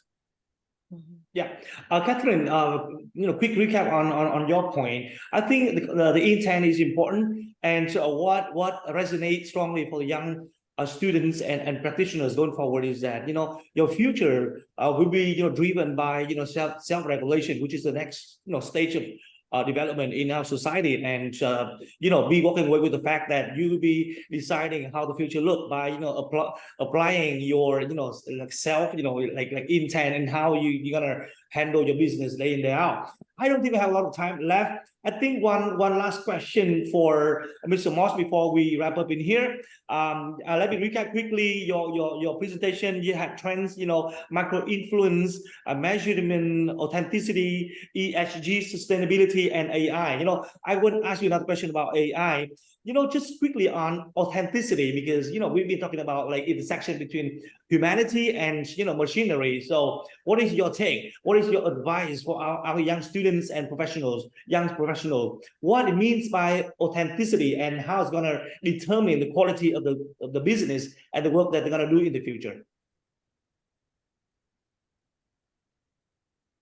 I think a lot will have to be doing with the content that is going to be presented. Because, like, if I go and say, hey, buy this now, and everybody is going to be saying that on as a small TikTok video or Instagram Reels. So now, if everybody is becoming an influencer, so everybody, how can everyone be so authentic? So, you now Instagram has come up with those paid collaborations. So now this is going to be tagged as paid collaborations. Now, Instagram is also recognizing this, and people will have to start saying this is branded content. So, so that is definitely one thing for sure. But then again, it's a double-edged sword. Do I trust this person? So it's a very simple thing. I get paid to write a review for a movie, and I put it as a blog post or a YouTube video saying that I love this movie. I'm giving it 4 stars, 1 star only because I did not like the ending. Okay, I'm not putting the tag there. But then someone comments back to me on a personal message, says that, listen, why did you write it's such a good movie? It was the worst movie I ever saw, and I really like your recommendations. I said you should have personal messaged me before buying the ticket for the movie. So I was never being authentic. Yeah, right. Okay. Thank you so much. So I I get your point. kind of lost trust with that person completely on based on my recommendations. So either I put the paid tag or I do genuine content that I believe in. So that becomes as an influencer. Now, as a communicator, I also need to match up and map those influencers in place that will stand for my brand. If I don't do that, and if I don't believe in that, it's not going to be authentic. Then again, Yeah. it'll be like, buy this. Again, it'll go there. Thank you, Moss. I think we have 30 seconds to go. So before we end the session, I would propose to Catherine and Mr. Moss to just say a few quick words of recap to our dear students and young practitioners in here very quickly to recap your presentation today, Catherine. I think if I was to hope you'd remember anything, it's the future's in your hands, and how we practice public relations and communication today is changing by the minute. Don't be trusting and leaning towards old models of practice because they were devised for other times. Think about the technology, keep pace with the technology, and determine how you can use it to facilitate the relationships that our organizations and we ourselves need, so that we can have good relationships, trustworthy ones, that are well informed. And I hope you really enjoy your careers in public relations and communication. Thank you, Catherine, so much for your kind advice, wonderful advice. And Mr. Moss, last but not least, please. Just 2 points. One is a to-do. You pick up one of the AI tools, use it for an entire week, review it, write about it, blog about it, put a video out there. So basically, try it out. You are young, you have the time and bandwidth, do that. Second is adapt with purpose, because the more you experiment, it will become better for you. So, and I feel if you're already part of this meeting, I think you have already initiated the first step there. Thank you so much. That's wonderful. Anna, you want to say a few words before we hand it over to our colleagues? Anna, on mute. Yeah. Yeah, thank you so much to all our speakers. We definitely learned a lot, and I know that the students are, so excited to take down notes. And a lot are asking about the deck already. If they can, it will be given to them. Yeah, it will be given as announced earlier. You will be getting a certificate of attendance if you complete all the sessions from Career World to Jobs World, which is immediately following this session. And also, you will be given all the links and the access to all the presentations presented today, as well as probably get a chance to directly talk to our speakers if they have the time to answer your personal questions or AI, whether it's personal question or AI question. So thank you so much. Stay put, students.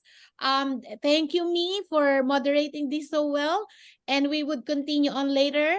We will have a 8-minute break. So we could prepare to the next session. Okay, what are you expecting about the jobs world?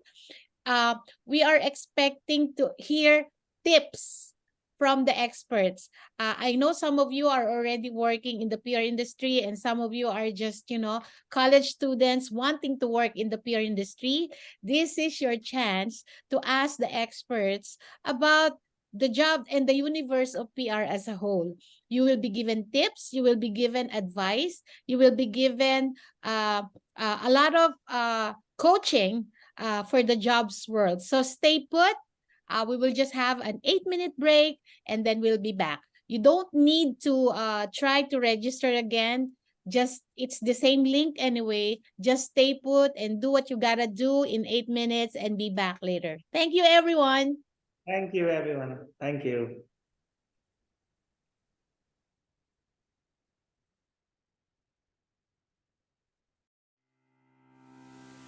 Hi everybody, my name is Justin Green, President and CEO of Global Alliance for Public Relations and Communications Management. I'm here today to tell you some very important news. This October, Global Alliance for Public Relations and Communications Management is putting together a series of activities that will give students and young PR practitioners a better understanding of the most pressing issues in the industry today.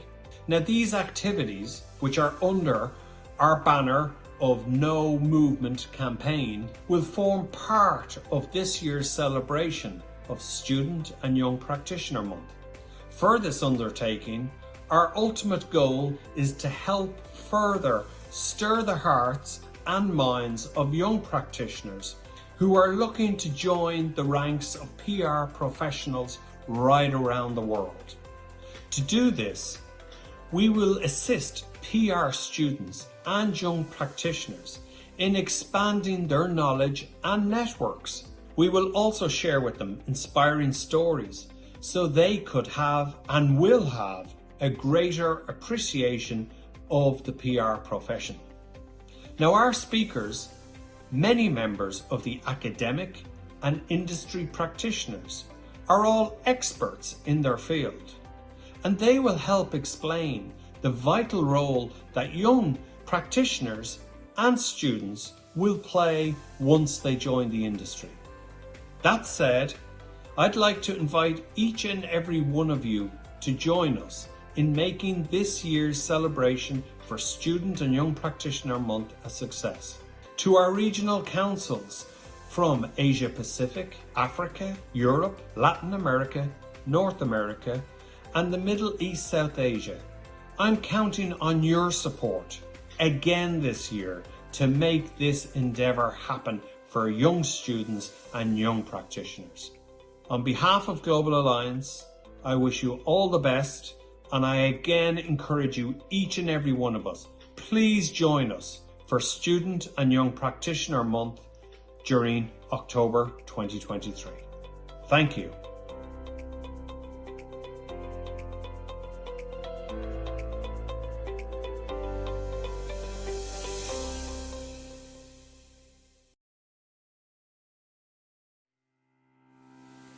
Hi everybody, my name is Justin Green, President and CEO of Global Alliance for Public Relations and Communications Management.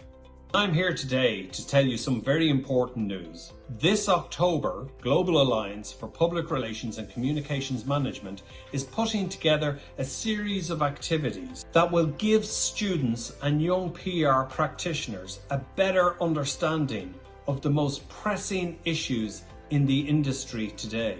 Now, these activities, which are under our banner of No Movement campaign, will form part of this year's celebration of Student and Young Practitioner Month.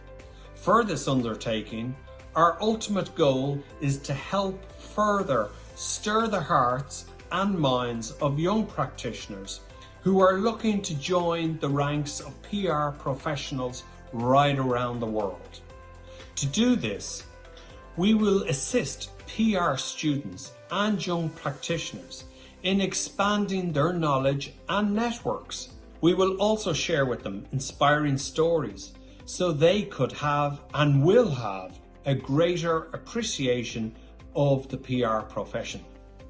Now, our speakers, many members of the academic and industry practitioners, are all experts in their field, and they will help explain the vital role that young practitioners and students will play once they join the industry. That said, I'd like to invite each and every one of you to join us in making this year's celebration for Student and Young Practitioner Month a success. To our regional councils from Asia Pacific, Africa, Europe, Latin America, North America, and the Middle East South Asia, I'm counting on your support again this year to make this endeavour happen for young students and young practitioners. On behalf of Global Alliance, I wish you all the best, and I again encourage you, each and every one of us, please join us for Student and Young Practitioner Month during October 2023. Thank you.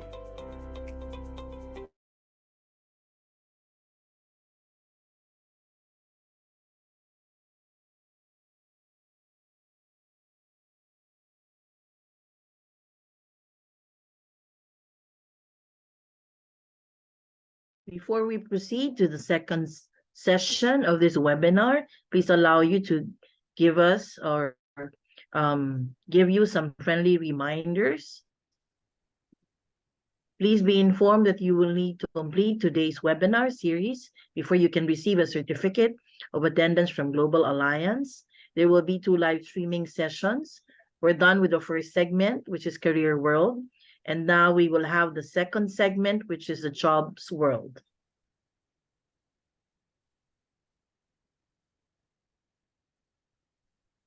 So again, please complete the session so we can get the certificate of attendance.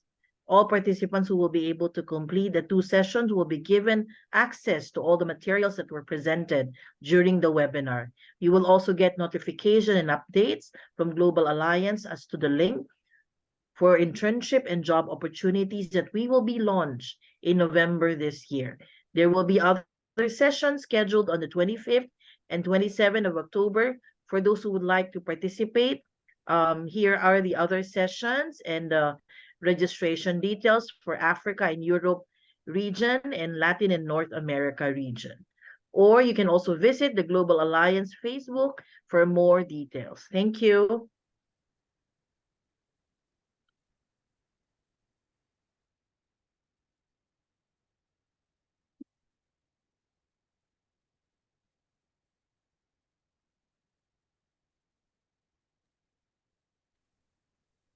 All right, we're back. Thank you so much again to all our speakers earlier. It was a great discourse actually on AI. And right now we're going to the next segment, which talks about Jobs World. In a nutshell, this is a session where the experts or our speakers and panelists from around the globe will share with you experiences of in the industry while working in the PR universe. Provide you tips on how you can all get better in your chosen career. But before we go to that discussion, we will give you a 5-minute presentation on the survey. This was done by Global Alliance. This is PR trends and insights from around the world, so that this would be the basis of discourse. This would be the basis of discussion as we go along the discussion later. So probably, are we ready with the deck for this, Abby? Okay. I can see that everybody's wanting to get a certificate of attendance. That's why we have never, missed on any, participants. Thank you so much for staying with us. All right, but, guarantee that you will learn a lot from this session as well. Okay, we go to the PR trends and insights from around the world. So, Global Alliance for Public Relations and Communication Management has recently come up with a study entitled PR Trends and Insights from Around the World. This is an effort to get an actual snapshot of the global PR landscape. To do this, the Alliance asked various types of questions to industry leaders, directors, and PR agency owners from Australia, Bangladesh, China, India, Kenya, USA, Canada, Peru, Hungary, Ireland, Indonesia, and the Philippines, among many other countries. What we will be sharing with you today are highlights of the survey, which we believe can help us better understand the issues and future trends that await PR practitioners today, especially in the age of AI and automation. But before we share with you the highlights, let us first go through the details. On economic value, the survey reveals that the PR profession is now $1 billion industry. So don't fret, because, there's money in the profession. In terms of economic value and employment opportunities, the U.S. tops the list at $17.3 billion, followed closely by China at $11 billion, then UK 3.3 billion, and Ireland 1.2 billion. Indonesia has USD 760 million. The average salary of the PR offers is also bigger than the other sectors. Ireland, for example, tops the list with USD 74,000, followed by New Zealand at $60,000, Canada 55,000, USA 54,000, and Finland 53,000. Kenya gives a $12,000 and Indonesia 10,000, bring up the rear. So you would know which country you would want to go and share your expertise later on as to these insights. In terms of employment and job opportunities, Finland has the most number of employed workers in-house. As you can see, there's in-house, there's agency, and self-employed. When you say in-house, these are all those working in the brand and corporations and companies. Agency, they're working in an a PR agency. Self-employed, we call them sometimes publicists, and they're the ones doing the job by themselves. So in Finland has the most number of employed workers, while in terms of agency work percentage, the USA ranks first.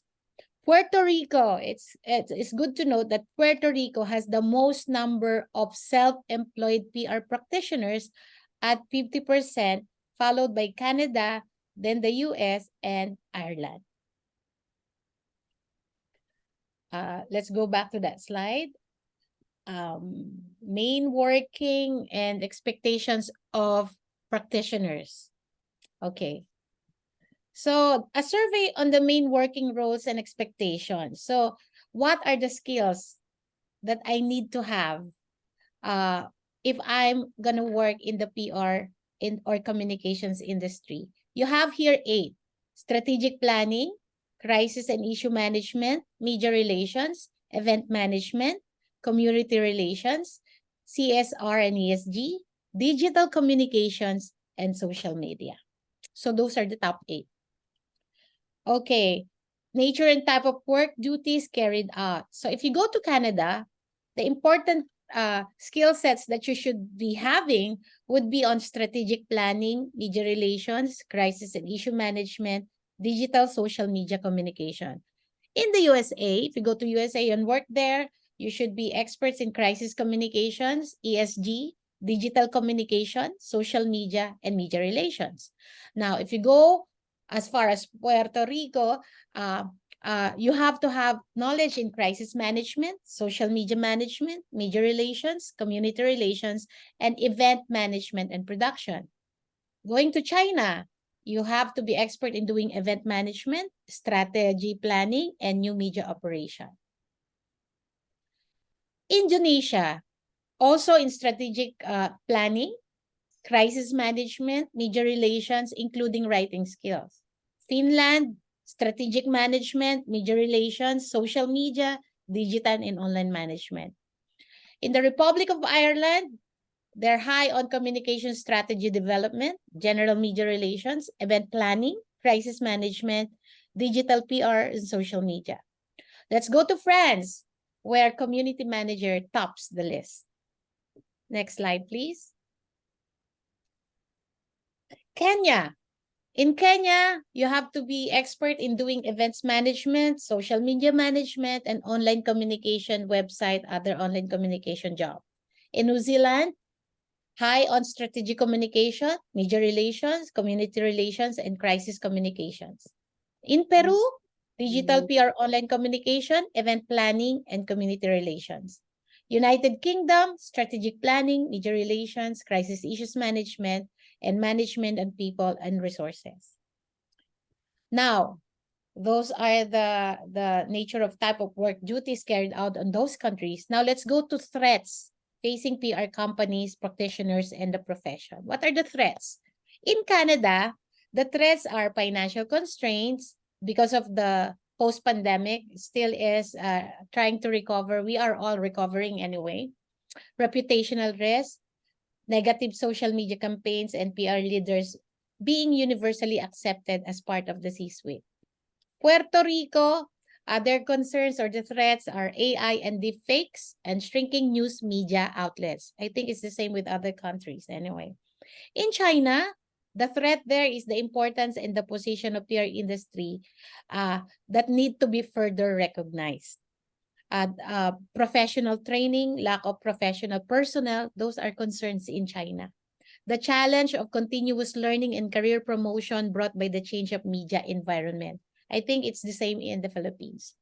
Indonesia, financial constraints, perspective that PR is just a staff function, not management strategic, and so on. Finland, organizational commitment, work engagement, and mental health issues. From the Republic of Ireland, the threat there is staffing, fake news, and lack of professional legislation to practice. In France, threat to the sector would be the loss of attractiveness of jobs related to communication. In Kenya, the threat there is digital revolution, artificial intelligence, misinformation, and disinformation. In New Zealand, as an industry body, how do we stay relevant with all the different and competing organizations? Good stuff are an issue. How does PR and communication stay ahead of the game? So those are their concerns. In Peru, an acknowledge of the scope of the profession. Crisis prevention, confusion between public relations, advertising, marketing, and social media, and a lot of fake news and disinformation.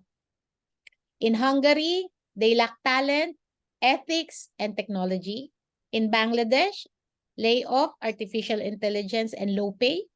In India, job loss due to AI. We just talked about this a while ago.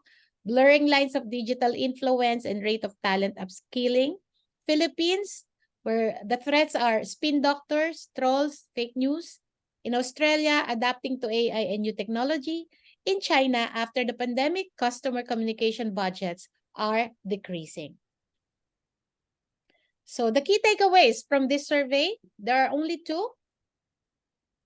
One, addressing threats that the industry now faces. Among the threats now facing PR companies is the misinformation, disinformation, fake news, AI, deepfakes, and need for continuous learning. Based on the survey, there are countries that still give weight to maturity and experience. Thus, to become a successful PR practitioner, it is important that you continue to learn and adapt to the needs of the times.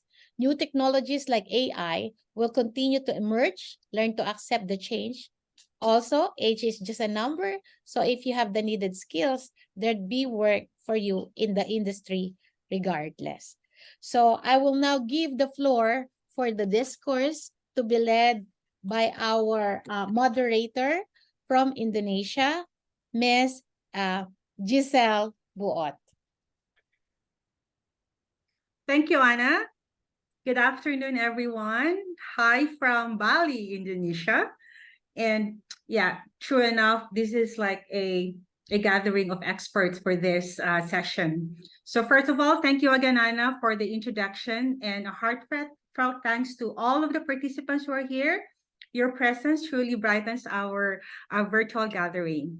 Now let's dive into the exciting No Movement campaign. So we got two exciting parts.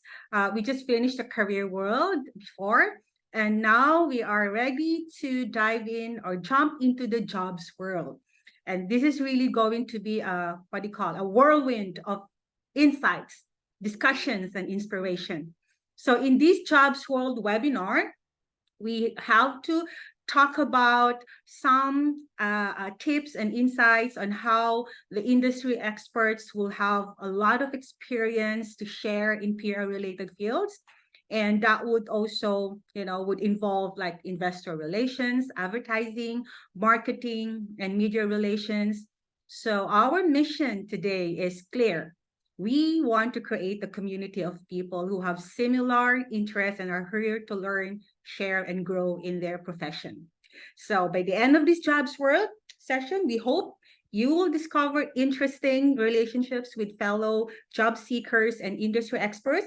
Second, meet potential employers who are looking for talented individuals like you. And third is that connect and build relationships with fellow job seekers and industry experts. So I'm not going to be alone here for today's session. I'm excited to introduce our lineup of PR experts. And these industry's pros made a name for themselves in the world of PR. And they're here to share their journeys, insights, and hard-earned wisdom from their experiences in PR in their own countries. So get ready for an insightful session of PR, and let's make this jobs world experience memorable. So with me, our panelists are here, okay, to shed lights on this. Allow me to introduce our panelists for today's session. Let's start with Ms. Patricia Malay, okay, APAC Senior Counsel for Communications, Branding, DEI, and Crisis and Client Services Director of BOD Communications in Singapore. And we have also Mr. Jeffrey Osman, the president of Institute of Public Relations Malaysia, IPRM, and managing consultant in World Communication. And we have here also Ms. Dipti Bhargava. She is public relations lecturer at AUT University, School of Communication Studies in New Zealand. She is also an accredited member of the Public Relations Institute of New Zealand, or PRINZ. She's part of their education committee and is involved in delivering professional development programs along with being the chief examiner for APR. And last but not the least is Mr. Lester Kok, a senior assistant director at Nanyang Technological University, Singapore. He's a seasoned media professional with a background in science and environment journalism at the Straits Times. Since 2011, he's taken on various roles at NTU's Corporate Communications Office. All right, so here we need to start now, okay? Now, thank you so much for the presentation of the insights of the PR trends as surveyed by the Global Alliance. And we would like to dive deep on those. And I would like to throw this question since we started talking about AI.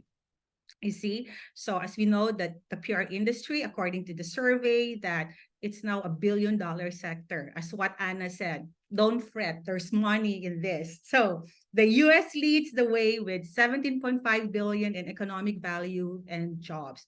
So the average salary in PR, it says here, ranging from $10,000 to $74,000. So it appears more significant than in other fields. But the question is, will this hold true in the coming years with automation and the rise of AI tools in public relations? So whoever would like to start the ball rolling, should we start with ladies first. Maybe let's start from New Zealand. Miss Dipti, would you like to say something about that? Thank you so much for that introduction. And it is lovely to be here with all our like-minded people and students and young practitioners. All of us share a deep passion for public relations industry.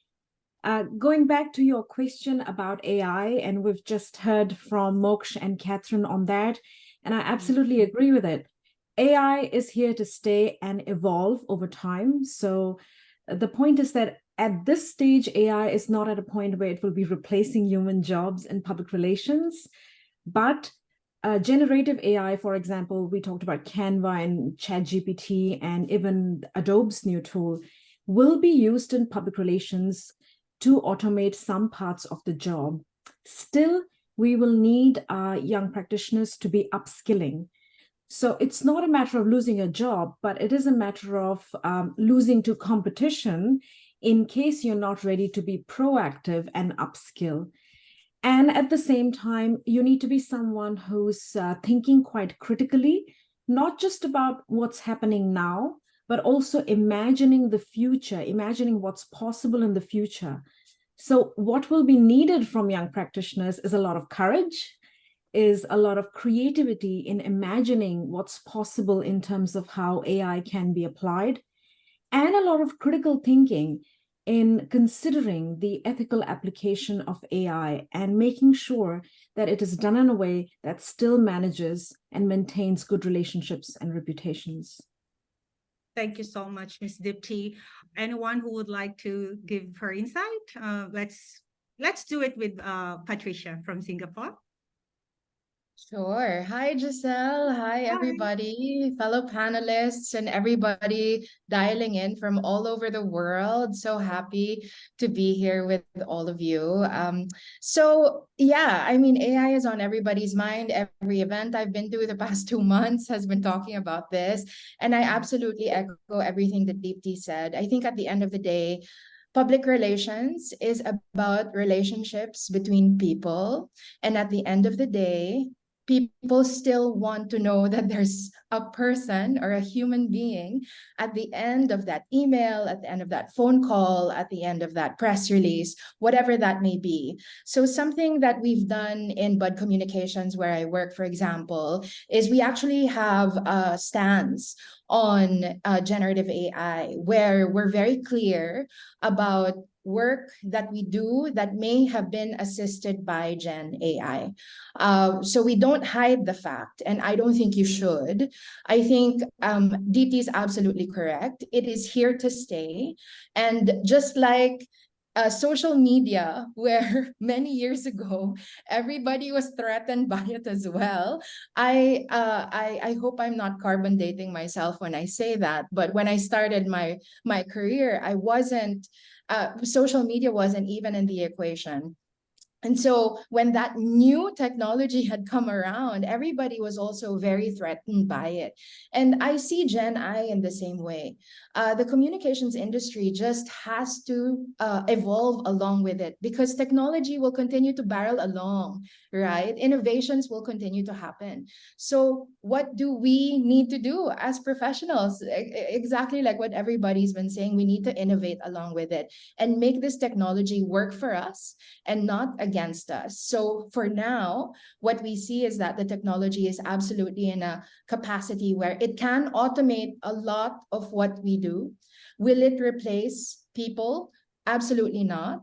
I think our clients are still requesting and requiring and asking and demanding for a high quality of work. Right. And so I hope that even the panelists, the participants that are watching this today, that I hope that you're not opening your ChatGPT and just typing in, willy-nilly instructions and hoping that it comes up with something quality for you. No, it will help in terms of like brainstorming, maybe triggering ideas. Yes. Yeah, but will it replace the actual quality output that a communications professional is meant to do? Absolutely not. Absolutely not. I totally agree with that, Patricia. Sometimes when you're like, you need some inspiration, like you would like, okay, let's see ChatGPT, and then you say like, okay, and then you do your own research and your creativity and your critical thinking. Thank you, Pat. All right, now I would leave Jeffrey as the last, as one of the okay? Let's go to the young one first, Jeffrey. Okay, Lester, because Lester is obviously the youngest here. I'm the second youngest. No. Go ahead, Lester. Your thoughts? Thank you. I think we're all young here, especially Yes, young in we are. mindset, right? We're all learning new things. I totally agree with what the previous panelist has said. I'm very happy and honored to be here to share my experience. So I've worked my way up, both on the ground and now to more strategic communications. So one of the things that I would like to emphasize is that when people use AI tools, you need to think differently. Don't imagine yourself like a foot soldier on the ground. You have to be like a general commanding different squads of people, managing different teams. So that is how you need to use AI. You need to be above and better than the AI. So like what Patricia said, you need quality, but who decides the quality, right? Your clients may do it or your bosses will have, but you know what the bosses want, you know what the clients want. You have to make the AI create that kind of content that supports you to create an even better piece of work. So just an example, right? You could get it to write a script for a documentary, but it cannot produce the documentary for you. You have to be on the ground directing the producers, working with the scriptwriters and the researchers and organizing everything and getting them together and do a documentary. So that is our value add as PR that AI cannot replace. Then you have the same thing for social media, right? You're creating a lot of content across different posts, but you have an idea that each of it is have a different voice. So you get the AI to give you that different voice. You have to learn how to program it, give it parameters, limitations, and essentially, like you say, it's rubbish in, rubbish out. But if you get good quality in, you get great quality out. Yeah. So how good the AI is depends on how good the commander is, right? So that essentially is what I think will bring up our industry to a higher value. Because like, you heard from the previous speaker, with the AI means I could generate more work in a shorter amount of time. I can generate quick drafts of graphics for my clients or for my bosses. Is this the idea that you have in mind? Is this what you want? Or I have 5 pieces, all different ideas. Tell me what you want. And then that would help me shortlist and quicken the time needed to produce the final product. Yes, thank you, Lester. Okay, and yes, Jeffrey? Hi, Giselle. Hello, Giselle. Hello, panelists. Well done, Anna, for organizing the Student and Young Practitioners Month. I think it's so unique and exciting. Now, to answer your question, Giselle, I've got 2 20-year-olds at home, and I have a 17-year-old sitting for her O-levels. I'm just trying to figure out this AI and where they are heading. Rather than I tell you, because we use it at the agency. We've been doing this for 30 years at the agency. For the past, even up to last year, we've started. We've met client CEOs of multinationals who say that they use ChatGPT to prepare their speeches. We've met so many clients in Malaysia and in the region who uses AI, chatbots, and I think it's going to be common. But I just want to say hello to all the students and young practitioners, because I just want to tell you that with AI, and because I'm also teaching at universities and working in the agency and consultancy for the past 30 years, do not worry. Do not worry about the existence about AI. Why I say you shouldn't worry is because of 2 reasons. If you are passionate about what you do, you would need to experience and expose yourself to your education. Now, with the right exposure, with the right education and experience, you're going to have, because you have that passion, stay where you are, learn with whatever certificate or diploma, but if because you have the passion, you want to pick up the online news, you want to read the blogs.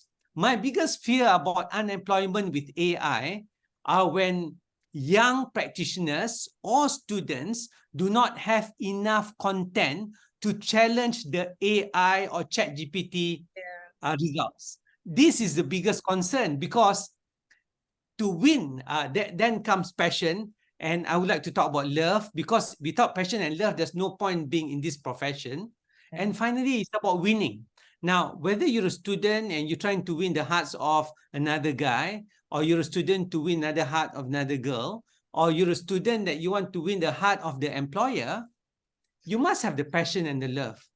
And to have that passion and love, you cannot just chat GPT everything. You must have your own value and your own content. You will not go far, because next year, when we have the same program, Student and Young Practitioners Month, we're going to have even more powerful robots coming out with better TikTok videos, which can be curated from AI. Yeah. But will they win? Because we tested this with a client, with a few clients. Most of the Chat GPT and AI robot outcomes did not win the pitch. We won pitches because there was some knowledge, engagement, passion, love to win. If you don't have that passion to win, whether you're a 17-year-old because you want to get good results, or you are 23-year-old about to enter the job market, it's very difficult. So my advice is, don't worry about AI. Have that passion, have that love, and have that winning spirit. Thanks, Giselle. That is actually being romantic to your career, isn't it? Yes, very true. Very true. Okay, I agree with you. All right, that's very clear. Now, let's move on to the next concern, okay?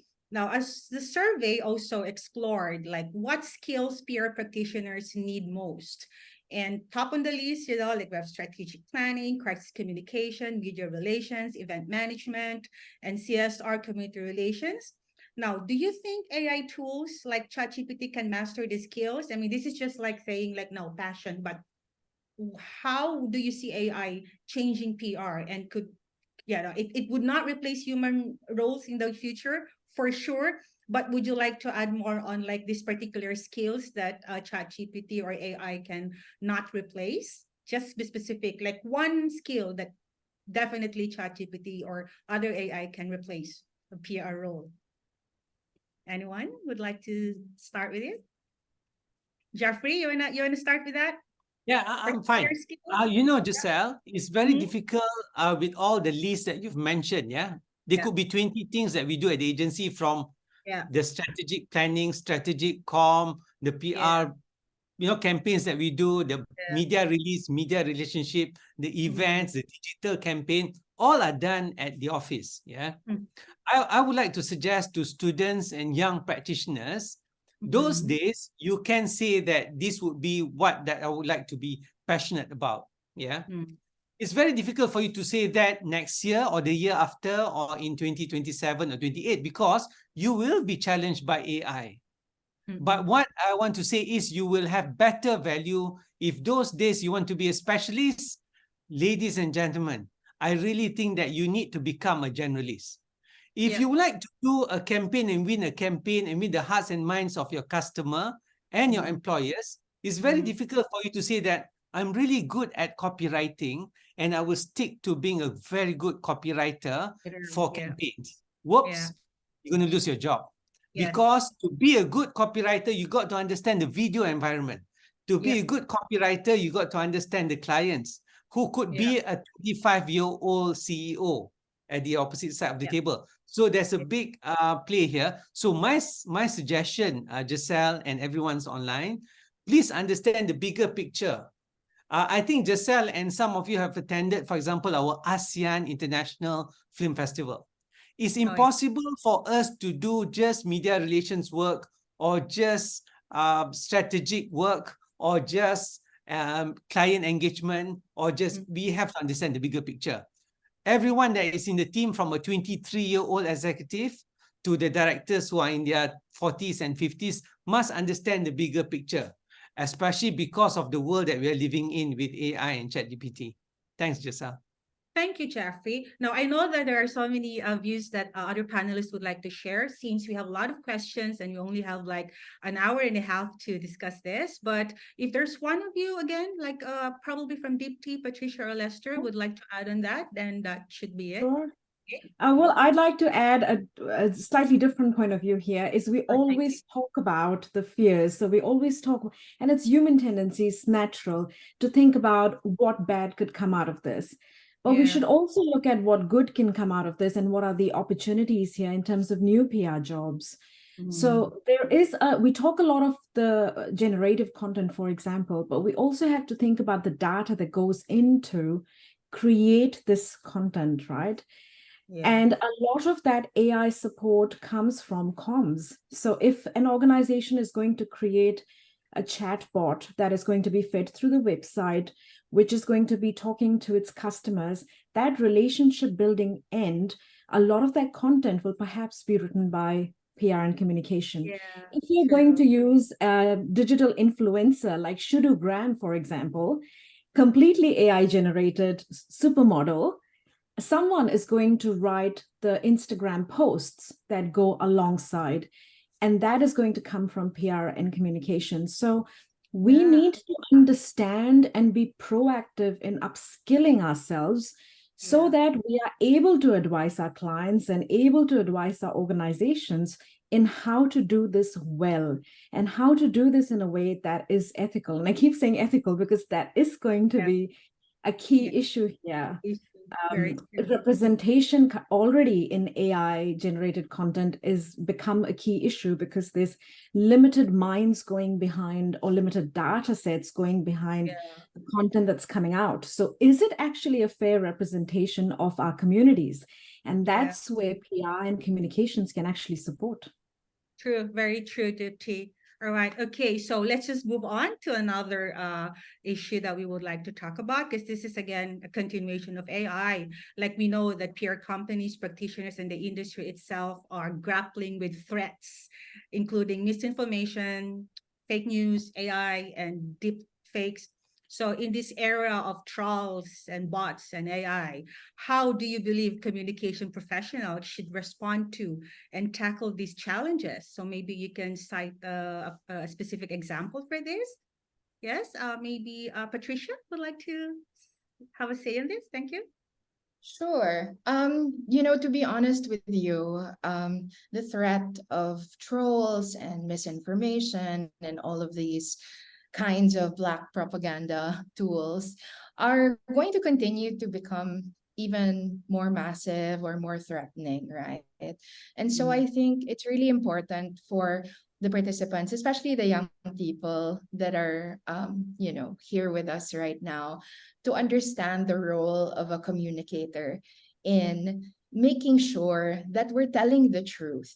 I think when we are telling stories on behalf of our clients, or if we're performing an in-house function, at the end of the day, what makes a good story? Right? I think a lot of people kind of complicate it or layer it and kind of create a bigger complication out of something that should be so simple. I think I look at my job as somebody who's just very much dedicated and very much actually in love. I've been doing this now for more than 2 decades, but I'm still very much in love with storytelling and the power and the magic of telling a good story. And I love what a good story entails, right? The reason why you relate to a good story is because there are characters that you can relate to. There's a universal truth. There's an archetype that's at play. And so when you're looking at it from that perspective, PR now just becomes a solution to the problem that's being presented to you, right? Usually, what do our clients ask for? They're asking for stories to be told on their behalf. They're maybe layering that on top of a marketing issue.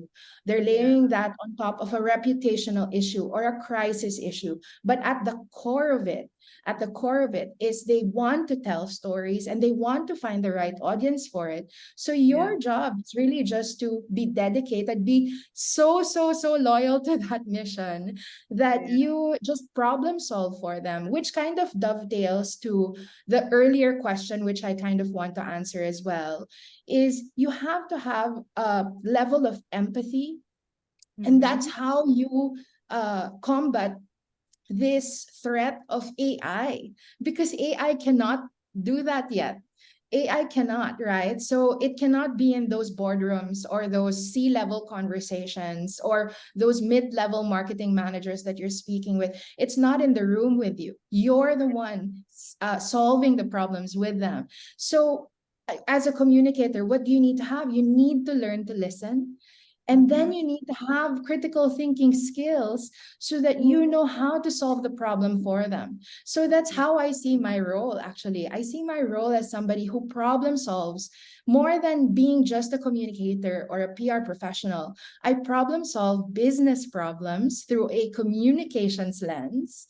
And that's why it's infinitely fascinating for me. Am I threatened by AI? Am I threatened by the trolls? Absolutely not. Because at the end of the day, I'm still talking to human beings, no matter if it's a newspaper or a radio station, no matter what. So, yeah. I like it when you say empathy. AI don't have that. Okay. And probably Lester, because Lester is with NTU, you know. So how is there any example that you can cite that is really relevant to your field in the education, in the academe, Lester? Yeah, so I totally agree with what Patricia said. So following on what she said, it's not just about the story or the message, which is very important, but also who says it. Yeah. Because there is a difference between Lester saying it and the president of US saying it. Who says it gives this credence to the message. So the trust and reputation is very important, and that is the job of PR professionals for us to maintain and protect the brand. We need to tell stories that are authentic, that contributes to this reputation of the organization or company being honest and trustworthy. Yeah. And then this translates into relationship building. Again, what Patricia said, right? They want to connect with humans. We like communities. We prefer to trust someone that we know in real life over a bot or something that you read online that could be AI generated, right? Yeah. So this trust and relationship, real life example, right? I've been doing a lot of media relations, and it is possible that I can pick up a phone call and call a reporter that I've built a deep relationship with to sell a story. That would normally maybe be overlooked by editors, for example, but the reporter would trust that because I have always been giving good stories, that this would be a good story as well. So you have that history, right, and reputation. Then this is something that AI cannot do or is unable to do yet because of the inherent, right now it says, untrustworthiness of the data that they give you, right? Another example of how this works, there is for example, a newspaper, right? So you could, it actually happened. I'm not going to name the exact specific details, but an organization sent a news release over to a very reputable newspaper. There was an error in one of the names that was in the press release. The subs caught it, they flagged it up, and they literally went, but the organization that sent the news release has always been trusted and reliable. So let's go with the press release instead. And that's how the error actually came out in print. Yeah. So your reputation can precede common sense or checks and balances that is present in the media. Yeah. Thank you so much, Lester. Very true. Okay, now let's talk about gender diversity, age in the career in PR field. Okay, now it's interesting because globally they say that it's very clear that the gender diversity trend in PR, there is more women in the field than men. Sorry about that, Jeffrey and Lester. So do you think that this means women are better at handling the stressful task in PR than men? If not, okay, what could explain the significant gender imbalance, like the 91% in Finland as found in the Global Alliance survey? 91% female. Interesting. Okay, maybe let's talk with the ladies. Okay, let's say Dipti. Why do you think that, it's like a woman's world? Giselle, you've hit a nerve there. Okay. So it's interesting because world over there's some similarity in the data and in research that I've seen across with usually above 60% women in the industry. And in New Zealand itself, currently we are 80% female, so very feminized industry. So initially, if you look at the history of PR, how we started around the Second World War, and there were lots more men in public relations, and that they were the driving forces in research, in writing books, in putting up consultancies and all of that. But towards the 80s and 90s, with education and universities giving university level degrees and programs in public relations, a lot has changed. And our students are also 80% female. Now, my colleagues and I have done some research on entry-level jobs, and what we found that a lot of the job descriptions at the entry level use very feminized language. So we described it as masculine or feminine based on certain tone and words that were being used. And a lot of the jobs were written in a way that were more appealing to the women, or had certain characteristics or words in there that men would self-select themselves out of the job. Oh, wow. The other thing we also found was there's a lot of visualization or stereotyping around public relations and how it's presented in news media, in film and popular culture. And so there are certain biases in how it is represented. And at high school level, if you're thinking about a university education or a career in public relations, you are gaining information either from people you know or from what you see in popular culture, news, and media. And if a lot of those representations are more feminized or shown in a certain way, that stereotyping and bias will also affect decision-making. And the other part of that, and the last part of that I want to talk about, is whether PR is seen as a credible profession to go into. And in a lot of cultures, there's also that concern about you can become a doctor or an engineer or a teacher as opposed to PR/communications person. And some of those concerns have led to the feminization of the industry, even though some of the top roles are still held by men and they do tend to get paid a lot. So the glass thing is still there. To tend to get paid a lot. Jeffrey, how much are you earning? No, kidding. Hang on. Hang on. Yes, Okay, let's compare. Tell me, Jeffrey, how is that? What's your take on this? Okay, I think that's a good explanation by the panelists, but the longest serving colleague I have at the agency is a lady. She's been with us for 28 years. Excellent.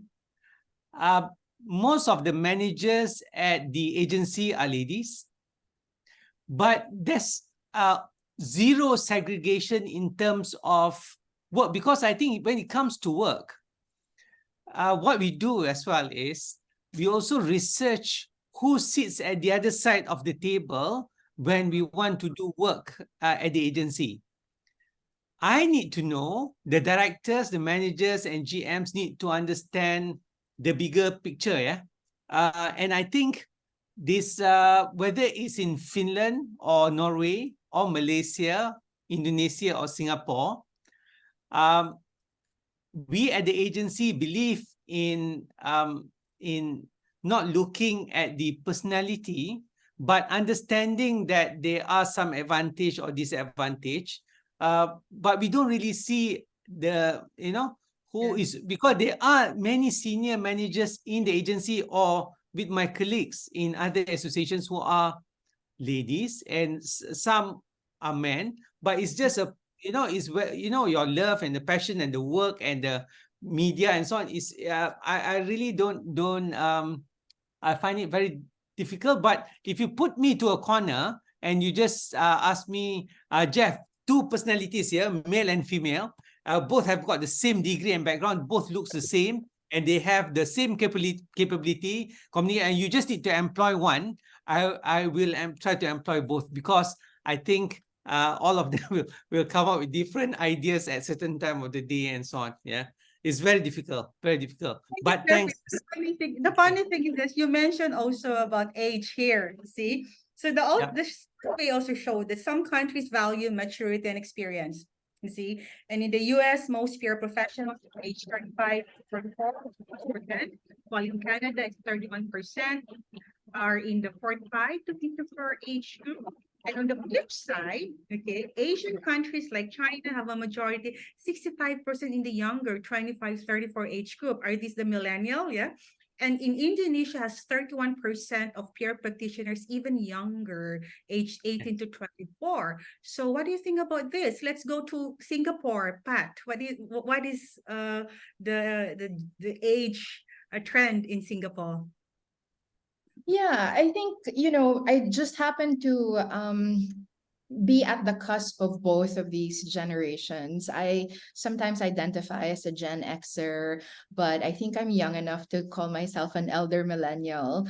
I think from a personal standpoint, both polar ends of these generational divides have so much that they can bring to the table still. I love working with my seniors because there's so much wisdom to gain from them.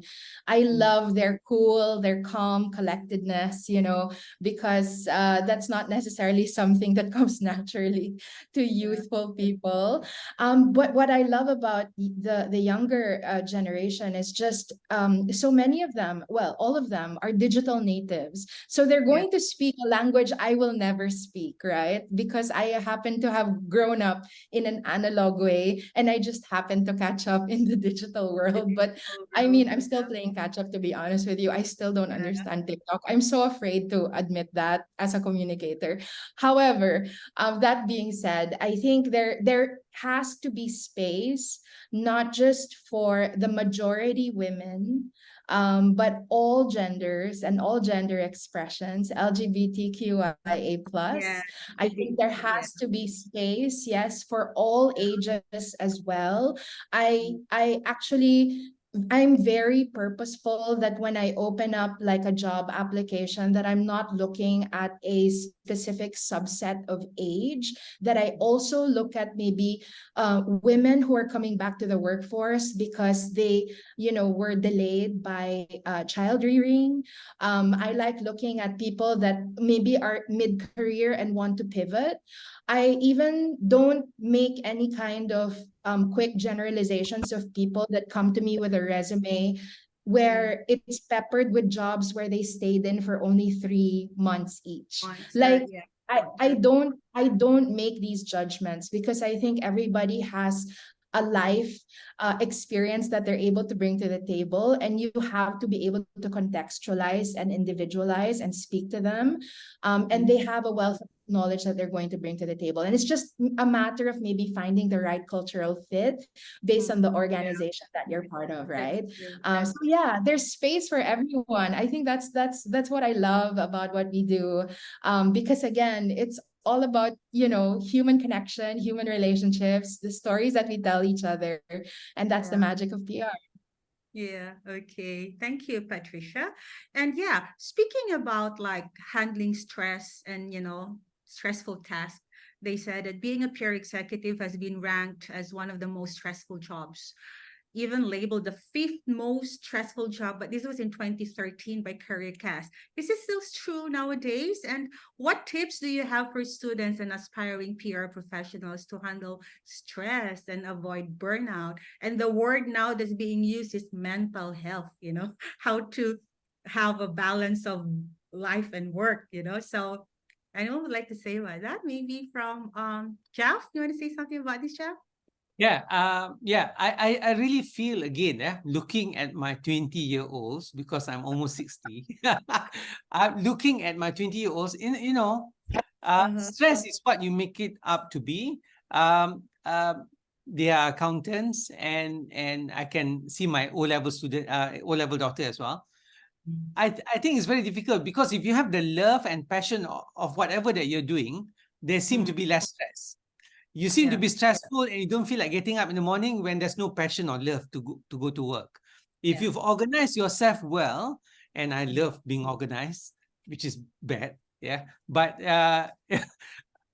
when you organize yourself and you love what you do and you're passionate about it, and you have this win factor. Win is not about winning money or getting the business, but about winning the day and winning friendship and winning so I think if you have that feel, then there's less stress. And I noticed this with my children, because and the students that I teach at the university, when they seem to be able to divide their time properly, and even if you ask them to work over the weekend, they are fine. They are fine if they are passionate about it and they love it. If they don't love it, they will say that this is so stressful. To go to 2 appointments a day is so bad. But a person who loves the job, it's okay to go to 6 appointments a day. Thanks, Giselle. You know what? I'm flooded with questions here. Amazing questions. Okay. All right. We'll get back to that. Any other probably tip from let's say from okay, Lester. I mean, again, you're the youngest. How do you manage stress? Yeah, so a recent NTU professor in psychology, Prof. Andy Ho, said this: self-care cannot be a luxury. It has to be a necessity for us to do our job competently and well. So I love my job. I love telling stories, but the work can really pile up, as across many factors. So definitely you need to take time out. You need to reserve time, whether it's for your family. We need to remember that we are in here for our passion, but at the same time, we are doing a job to provide our families. So we cannot lose what I call the core mission, or rather the core values for ourselves. We need to recenter ourselves. So personally, it'll be activities that you could be hobby sports, yoga, tai chi, meditation, or even like fellowships with friends. You have drinking sessions, or church, even spiritual renewal. So all this is important, because when you take time out for yourself, you recharge in the ways some people are extroverts, they need people, while introverts need quiet time. And then you come back to your passion again, and you find that you have renewed vigor, you have more energy, and you'll be able to perform better at the job. Yes, thank you, Lester. How about Tipti? How do you de-stress? I mean, is it really I actually love what Lester said. I absolutely agree with everything he said, because I really love doing meditation and going for long bushwalks, and that's really important. And no matter how much you love your job, you have to remember that is your work and your profession, and then you have a life. And to have a full life, which has family, friends, things that you're passionate about, and your work, you need to have very clear boundaries. And that needs to happen right at the outset. So you have to be careful when you join any consultancy, any workplace, that you set the right boundaries. And sometimes you need to manage up, which means you need to have that sort of relationship with your executives or your managers, so that there are occasions you might have to say no. And no is not a bad word. So I think with young people, that's being assertive, it can come with time. So I would say practice being assertive, not rude. You can always do it politely and tactfully and respectfully, but learn to be assertive, learn to set boundaries, and be resilient, because we've all seen with COVID, so much has happened, right? Resilience takes us a really long way. And PR people usually have to be the calmest in the room. And for you to be centered, you need to be centered inside. Yes, thank you. And Patricia, how do you de-stress? Wow. I love this question because again, I love the basics as well. So I'll go back to that. If you're not taking care of your body and yourself, then how can you take care of your clients, your work, other people? You need to be sleeping 8 hours a day. You need to be eating right. You need to be getting some exercise. It is so boring to even say that. And I wish I had something sexier for you. But the Yeah. truth is, it's that, I think if you're not doing the basics, you can't even think a vacation is going to help.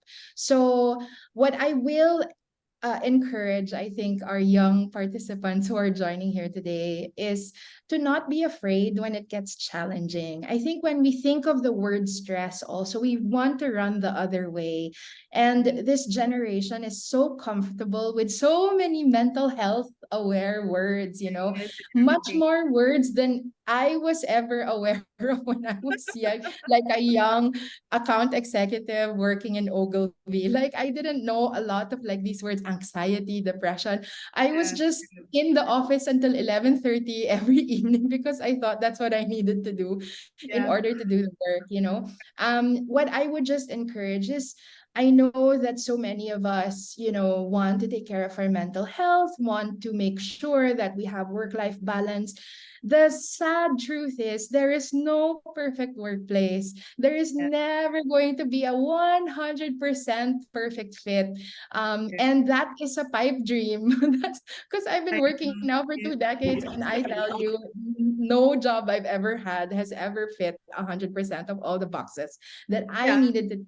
And so it's really up to you, to kind of say, what is the kind of stress I want to live with? What is the Yes. kind of stress I want to, tolerate? And what is the kind of stress, more importantly, that will teach me to be a stronger, more adversity, a resilient Yeah. person, adversity ready person. Because I think at the end of the day, with so many more stressors outside of us, that will continue to be a threat, not just everything we've already discussed, but climate change, climate burning. I mean, Yeah. so many things happening outside of our doors, just, threatening to like take our True. mental health and our peace, right? True. So you just have to choose the stress you want to live with, Yeah. and just make sure that with what you're choosing, you're also becoming stronger along with it.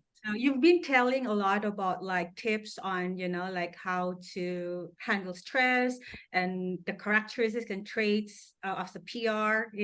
So if you're seriously thinking about career in public relations, could you share some tips on the essential skills and abilities to aspiring PR professionals that should work out? To start, is PR a rewarding career choice? That's number one, despite of the stress and everything. And it's somewhat like asking, how can someone determine if you're suited for PR? I think that would be the last question that I would like the panelists to share. And then we would move on to some questions from the participants. Okay, let's start with Jeffrey. Um, I think I just want to touch a bit, before going there, Giselle, about the future of doing work in the PR industry. I just want to talk about that because I think looking at some of the questions that's coming in and the concern by students and young practitioners, there's a big future ahead, guys, in communication. In Malaysia, for example, there's no more, or the corporate comm is not a word anymore. It's strategic communication. But whatever said and done, when you were in corporate comm too, you use strategic communication. And I think, as I mentioned earlier, and as I think we've presented this a couple of times, I've always implemented, and I'm asking the students and young practitioners to practice SQUARE, being strategic, quick, unique, agile, resourceful, and engaging. But today, when you talk about engagement, like how the panelists have described, you have to think about being ethical, having the ethics, beside ethics, having the empathy, especially understanding that mental stress does exist. We might not see it, but it's obvious. I look at some of my students at the universities, the young practitioners at the agency, even my own children. It's very true what the panelists have been talking generally. about being having this mental stress. But if you organize yourself well, and I think I shared this with Giselle and a few others like Candy, and I do my walk every Saturday for about 2 hours. For the past 25 years, every Saturday, you can't find Jeff. Jeff will be walking in the hill somewhere to just de-stress. Yeah. And I love my green apples every day. So the point here is everyone has got their way of doing their own yoga. So being strategic, quick, unique, agile, resourceful, and engaging matters for students and young practitioners for them to enter the job market. And the future is very bright, even with AI. Back to Giselle. Thank you. Yes, Dipti? Thank you for saying that, because I love what you said about empathy, and I'm just going to also respond to a question in the chat about women in PR, and we're talking about the future of PR. Empathy is actually a really, really important concept in public relations, and as is your emotional quotient, and as is your understanding of the person across the table, whether it is a client, whether it's a manager, it's a local board, it's the publics you're interacting with. Those relationships are key. Now, we say that with women, compassion, empathy, respect, ethics, all of that sort of comes naturally, or at least we assume it does. But I would like to say that any one of you who wants to come into PR, regardless of gender, regardless of ethnicity and age, those human aspects are very, very important, because at the end of the day, we are public relationships with people. And it is all about the people. So that is something that you always have to keep in your heart. And the other two things that I really strongly believe in are courage. Have the courage. Lots of things are going to happen. Just have the courage. Have the faith in yourself and try all of these things that are coming out rather than fearing them. And be someone who thinks critically about the world. Don't just accept things as they are. If there's one thing you think you're going to do differently in a room, but you're scared of doing that, be that first person who will say something different, or be that first person who will point out, well, actually, maybe we should consider these things before we make a decision. And those things are really important, and those are human skills. So develop some of those human skills, and that's going to take you a long way. Yes, thank you, Dipti. And yes, Patricia? Yeah, I think I just want to go back to what I said earlier about, being in love with stories. Yeah. I think PR is a wonderful profession for people that are fascinated by other people. I mean, I've always, even as a child, just enjoyed being around adults, like telling stories and like catching all of the things I wasn't supposed to hear, because what was I doing there, listening to all of their X-rated whatever stories, but I always enjoyed that. And so I think if you are somebody who's fascinated also by problems, you will definitely enjoy PR, because that is what we are. We are problem solvers, and we solve business problems again with a communications lens. And so I think there's not ever going to be a dearth of industries that need us. There's never going to be enough people to fill the jobs. I mean, just right now where I am in Singapore, this is a big issue. It's the lack of talent that's available to us right now. So, highly encourage everybody who's interested in this. And I think I just want to dovetail one of the questions in the chat right now, asking what can they do to start a PR career? You can actually just, by going back to the basics again, learn how to love to write. Number one, I think a lot of people forget that this is a basic tenet of communications. I think I've met so many young people who enter this industry and they're so surprised that they have to still know how to write a press release, they still have to write a byline, etc. Yes, absolutely. I mean, that has never even when I thought social media was going to take over my job also many years ago, it still remains the bread and butter of many of the agencies in our space, just like Bud, which I'm part of. And so if you do not know how to string together a sentence, I would highly encourage that you start learning, because writing is a huge basic building block of a career in communications. And if you don't have opportunity for paid work yet, I would suggest that you build your portfolio. So whether that's on social media and you just put up a blog, there's so many platforms now like Substack and Medium. You can even kind of make a mini blog out of your Instagram and make it public. So there's so many ways for you to tell your own story. And the truth is, people like me are looking for people that know how to tell the stories, right? So I'm just giving you a tip that I will definitely look at your social media if it's public, because to me, that's a good indication of who is this person, what is their character, what are they into, you know? That gives me a flavor of who you are. And if you can sell yourself even in that way, I would be so interested to have an interview with you. So best of luck, everybody, and just start with writing.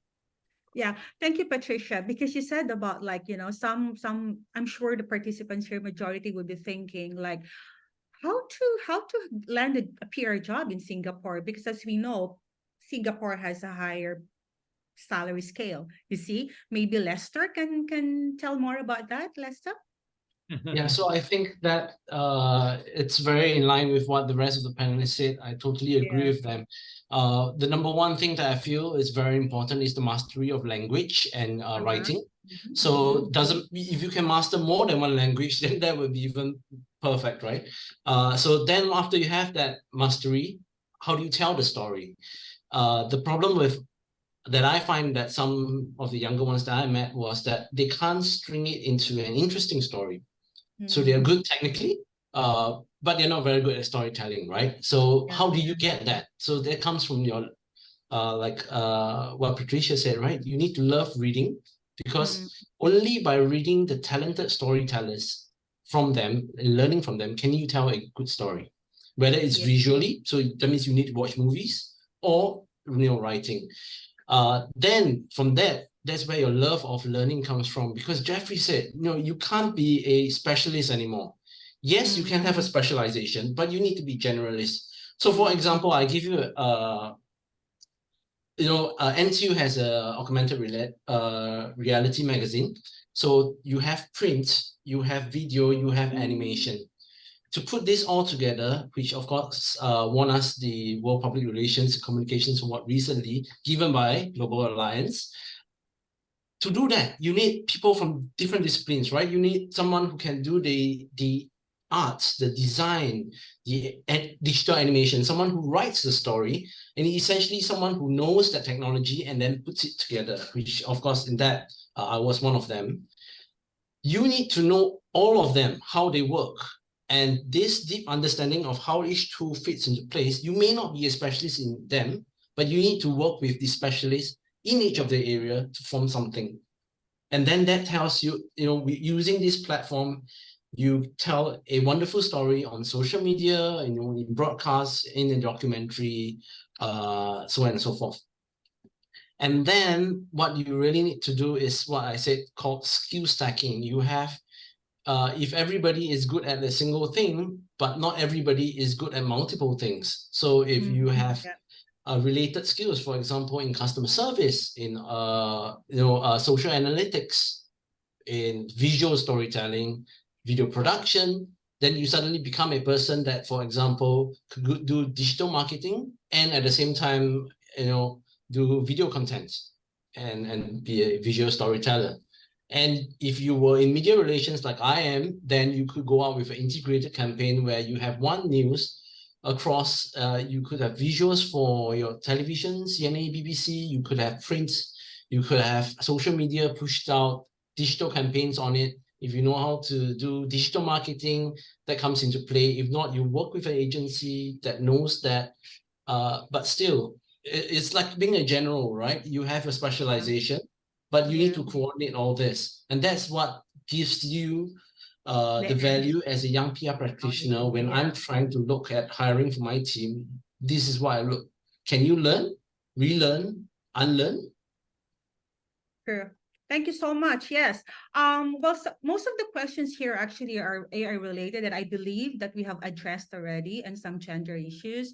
I would just like to read some comments, which is I think would be nice for everyone to know about this. Like in Pakistan, interestingly, some of the top agencies or Marcom departments in the organizations are led by ladies.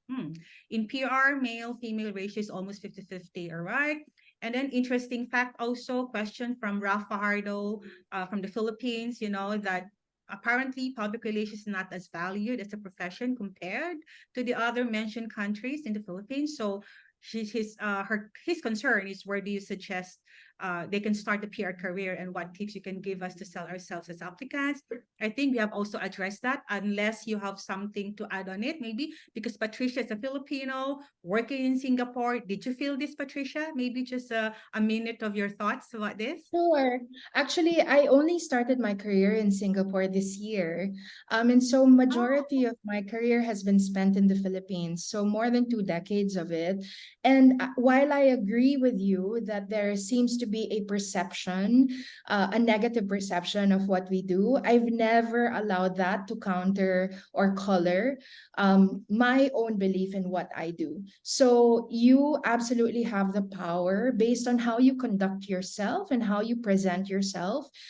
If you are somebody who's ethical and just is loyal to making sure that you churn out quality work that is based on truth, right? And that you're using legitimate sources to tell your story, that you're not paying for these stories to be told, then there's absolutely no reason for you to worry about other people's perception of what you do. There will always be bad actors in any industry, in any job.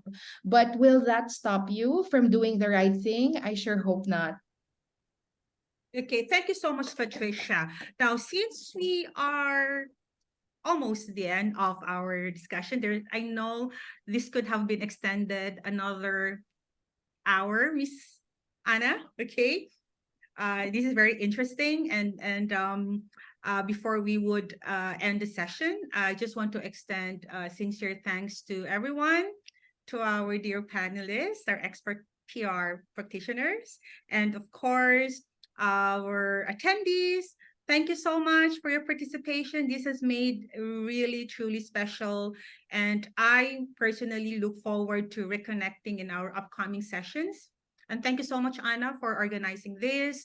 And just to have like a very short key takeaways, which I'm juggling here because there's a lot of things that I would like to highlight, but I think it's very clear from the panelists. But let me just highlight some key values and tips that the panelists had shared, emphasizing on being ethical, okay? Being romantic with your career, okay? Where there's passion and love to win, okay? And of course, empathy would never be generated from AI, okay? There's always what you call personal touch, and acknowledging that there's mental stress, it does exist, but we should be in control of it and learn how to balance our work and life. And of course, being strategic thinker, be a generalist, but learn to work with specialists. That should be the key value that you should offer as a PR. And yeah, have the courage, be brave, be in love with storytelling, you see, be creative, have this narrative that your client would love you. Ultimately, again, let your clients love you and trust you and build your reputation. And I think we would be really successful in our career as a public relations.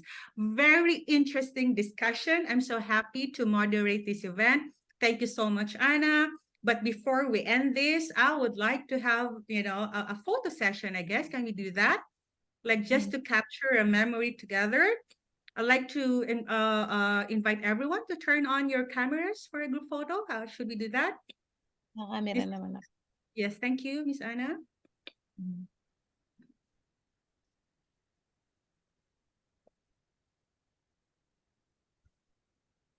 Alright.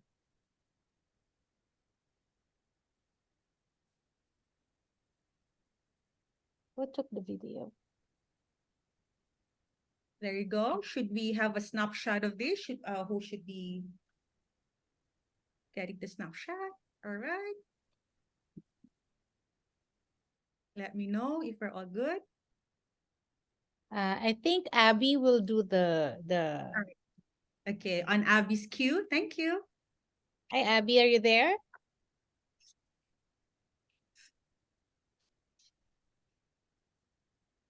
At the count of 1, Mhm. 2, 3.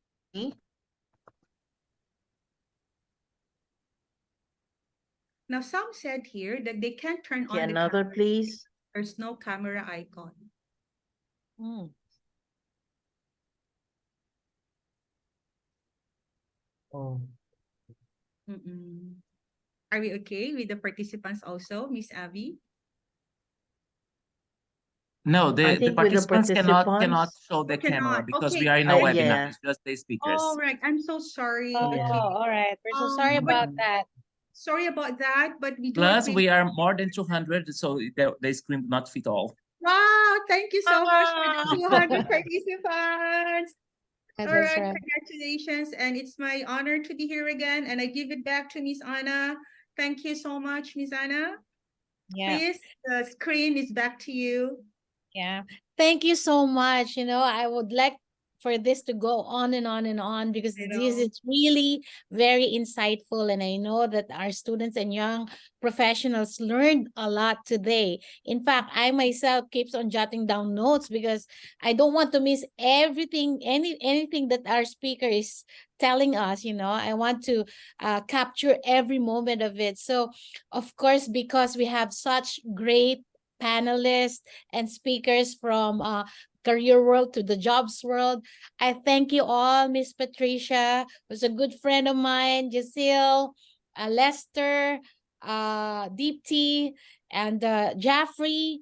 All of you made this really possible. And of course, our students and young practitioners, we never miss on having it at 257.